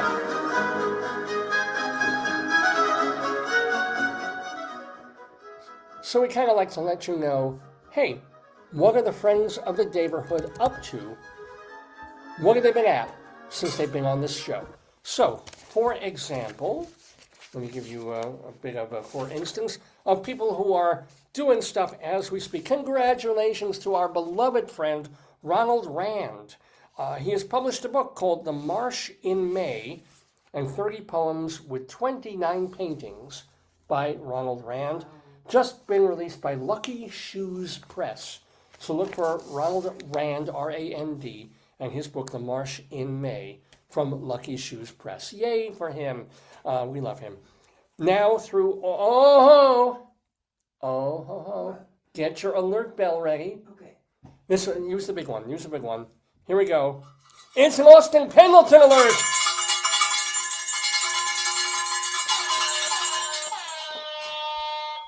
Austin Pendleton used to be ubiquitous when we were mentioning our friends of the Daverhood.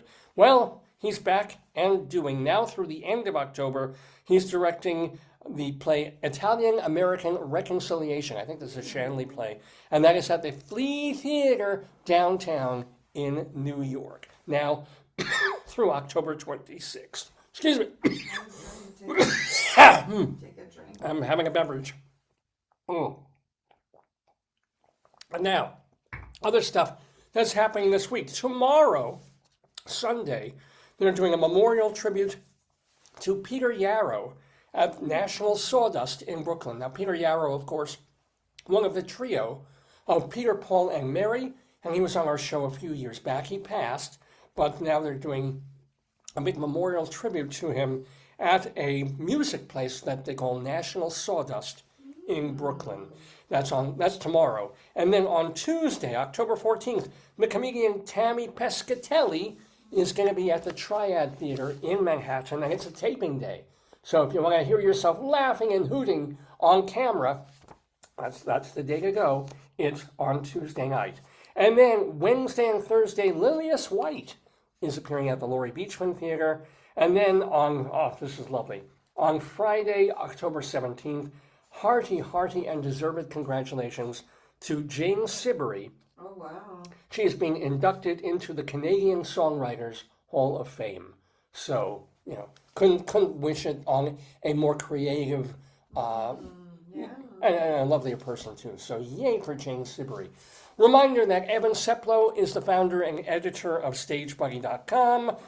Vicky Quaddy does Late Night Catechism and her other shows in Chicagoland. David Sheward writes for TheaterLife.com, CulturalDaily.com, and my own TotalTheater.com, a website of theater reviews from around the country. David Kenny does Everything Old is New Again, Sunday evenings on WBAI. And then Eva Heineman hosts High Drama, the theater review show, on YouTube and on Facebook. And those, my friends, are the friends of the Daverhood. Wait, what happened to Vivaldi? I pulled it away. Okay, friends of the Daverhood, I don't need the music. So, well, we've had some fun times on this episode, haven't we? We've had wonderful guests like Craig Smith and Elise Stone of the Phoenix Company. We've had Manuel Igrejas. We've had Rabbi Sol. We've done Greeley Times. I talked about the word languid on Dave's Big Dictionary. My wife and I talked about yard sales and food and more food. And then I talked a little bit more about food. And then I got into, a little deeper on food and Indian food and pie and things like that. So enough with all of that. We've been pushing off what we do every single week, our most tasteless and disgusting segment. Well, actually, which do you think is worse, the Colorado Limerick or my old phlegm? From the way my wife is looking at me, I'm thinking it's the latter. Well, we're not doing my old phlegm this week, but we do have a brand new Colorado Limerick of the damned. My wife and I lived in Colorado for a bunch of years, and for whatever reason, I decided to start writing a poem about as many places on the Colorado map as I possibly could. And not just on the map. It turned out when I started doing them over and over and over, I've started to find ghost towns and places that were listed on Wikipedia just to keep the string going. I've got well over 300 of these things now. and a brand new one this week. We're going to Campion, Colorado. I'll tell you a little bit about it and give you, let's see, how bad is it? This one's gross but not dirty. So it's a little rare for our Colorado limerick of the damned. A limerick is a comic verse of 5 lines, in which lines 1, 2, and 5 end with words that rhyme. And likewise, verses 3 and 4 also end with words that rhyme. So this is a limerick. Rocky Mountain.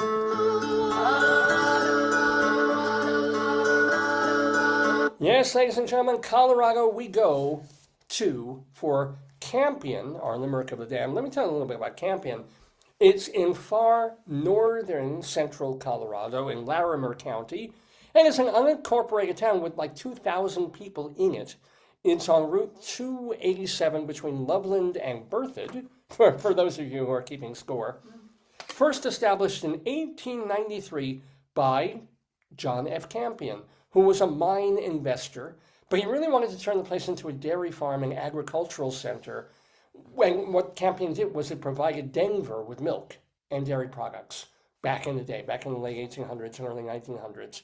In 2019, so not that long ago, at the point when we were already doing Colorado Limericks of the Damned, Campion merged with Meade, but it's still an agricultural hub.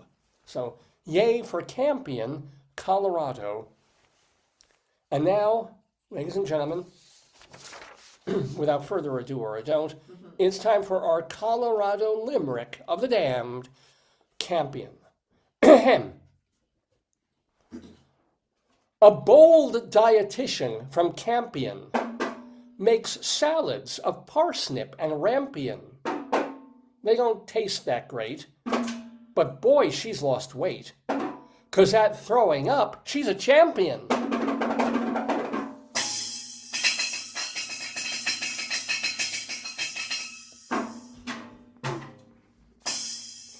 Please send your comments and complaints to davesgoneby@aol.com. davesgoneby@aol.com. I try and read everything that comes in, whether it's by email or messages on Facebook. I don't necessarily have the opportunity to thank you or to write back or anything like that, but I do really appreciate any kind of interaction. Of course, I prefer the compliments and the kudos and the thumbs up, but whatever it is, the fact that you're watching, listening, clapping, applauding, laughing, telling people about the show, that's what it's all about for me. That's why I do it. And keep doing it 24 years into the program. You should tell people this is not 03, this is 1003. Oh, yeah. You have to put a 10 on the other side, yeah. Here you go. Look. Behold. Yeah. No, like on the other side, yeah. You need to put, There. because otherwise it looks like it's It's the third episode. yeah. I think people know. Just put a 10 on that side, you know? Here, well, yeah. No, I mean like when you use next the week, thing, we'll do yeah. when we do 04 Whoa. next week. 1004 That's crazy. episodes coming of the Dave's Gone By show. We should be here next week, October 18th.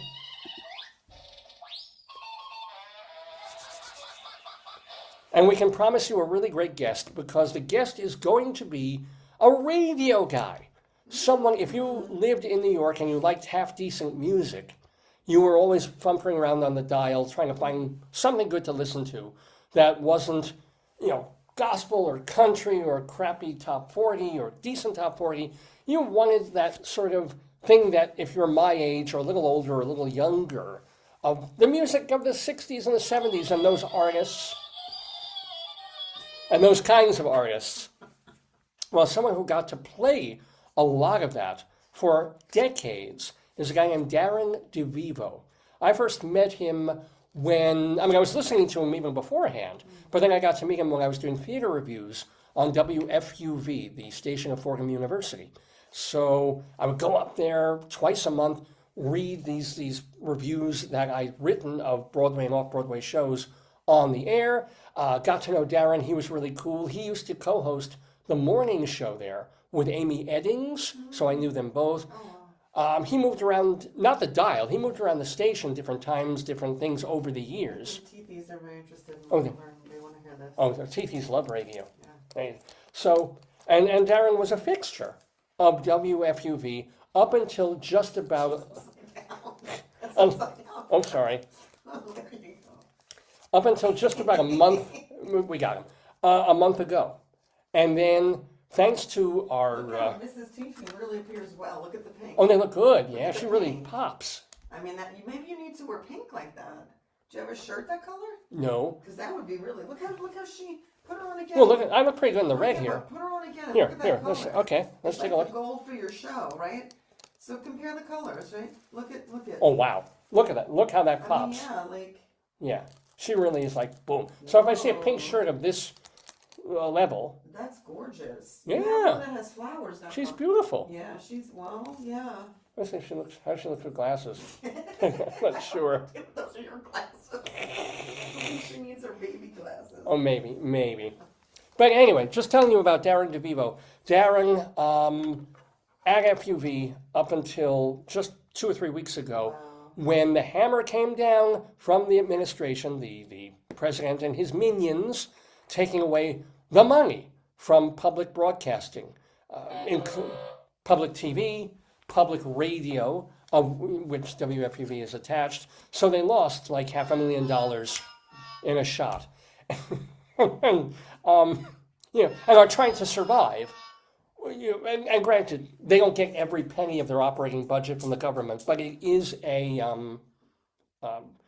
chunk. Yeah. And what's the best and cheapest way to save money at any company? You fucking fire people.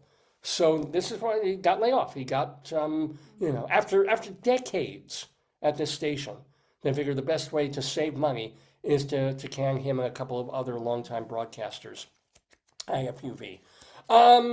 So he's in sort of a trauma state, especially also because, God help him, he's a Met fan.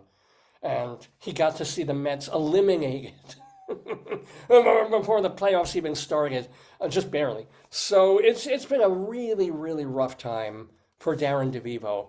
And we're going to make it even rougher because he's going to be a guest on the Dave's Gone By show next Saturday, October 18th, 2025, for our 1004th episode of the program. Don't miss it if you can, or do miss it if you don't. No, you're going to want to be here for Darren and the rabbi and me and my darling and adorable wife. And all our segments, our usual stuff. We'll probably bring Rabbi Sol back for story time next week. Also, he'll read more from that sex book, which, yeah, he's into it. He's digging it. And who knows what? Maybe we'll have my old Flem, or maybe we'll have Bunyan Watch. Well, how did you use the word? Tell me the word again. Oh, today's word was languid. How did you use it? I was talking about feeling guilty when I feel languid. Oh, yes, I remember that. Yeah, Jewish. Yeah. So there you go. I am Dave Levin. Hey, speaking of Jewish, for our Jewish viewers and listeners, don't forget, you'll know, but this coming week is Shmini Atzeret and Simchas Torah. Simchas Torah. I did a show with Rabbi Sol. I wrote a show with Rabbi Sol that had a song about Shmini Atzeret. I don't even remember what it is. Shmini Atzeret. Yeah. It's harvest. Shmini's meatball. What is the Jewish holiday? Shmini Atzeret. It's harvest, I think. Passover, Sukkot. It's the day before Simchas Torah. And Simchas Torah is an easy one. That's when Moses brought down the tablets and gave everybody Tylenol, and they all got autism. You gotta type it in here. It's a relative. What is the Jewish holiday for the Harvest Festival? Well, there they might say Shavuos. They say Sukkot. Yeah. Because it comes at the tail end of the Sukkot holiday. Yeah. Well, let me just do it. Shmini Atzeret Jewish holiday. Wow, this thing just here. Shmini Atzeret. Here we go. Yes, Shmini Atzeret is a Jewish holiday. Thank you, Wikipedia. Celebrated in Tishrei. Oh, we're still in Tishrei. It directly follows Sukkot. So it's literally the 8th day of assembly, as we recall. What the fuck is it for? Could you hand me the balloon, sweetie? Yeah? Just wait. I These? don't want them to touch the ceiling, yeah. Okay. I don't want them to pop. Excuse me, well, that tips the sky. Okay. So I think it has to, because Sukkot is about harvest. Yeah. So it's continuing the harvest. Yeah. And then goes into Simchat Torah. Just tell me the significance. Thank you. Shmini is the 8th day of Sukkot. So Shmoneh, I guess, is 8. I thought Shmoneh was 9. No, Arba. I don't remember my Hebrew. Shame on me. Ooh. Well, the Hebrew word for Shmini means 8th. Oh, 8th day. Yeah, but what's so special about it? It's characterized by the sukkah. Oh, fuck it. It's a holiday. Enjoy it, people. It's one of the happier ones. Certainly, Simchat Torah should. I don't know why Simchat Torah isn't even bigger. It should be like the second holiest day after Yom Kippur. Because we got the Torah, for goodness sakes. And that's coming up. Both of them are coming up next week. So, to our Jewish viewers, which are most of our viewers, I guess, enjoy, have a great time, dance around, and be happy. I mean, I'm not going to talk about it now. I obviously have mixed feelings about what happened in the Middle East a day or two ago, or what's supposed to happen in a day or two. In some ways it's fantastic. In some ways it's terribly disappointing, whatever. But we can be happy, presumably, for the hostages' families and hope that they're having a really, really great holiday week. And I wish one to all of you guys, too. So tune in next Saturday, October 18th, for the 1004th edition of the Dave's Gone By Facebookio, Podcastio, Programmio of the stream. Until then, don't miss your Dave's going by, and get in that sukkah, and go have some apple cake with Indian food. Go take some naan and eat it, but make sure it's fresh, not the stale stuff that's been sitting out there. If you don't know what the hell I'm talking about, roll back about 2.5 hours. I'll see you next week. Days gone by.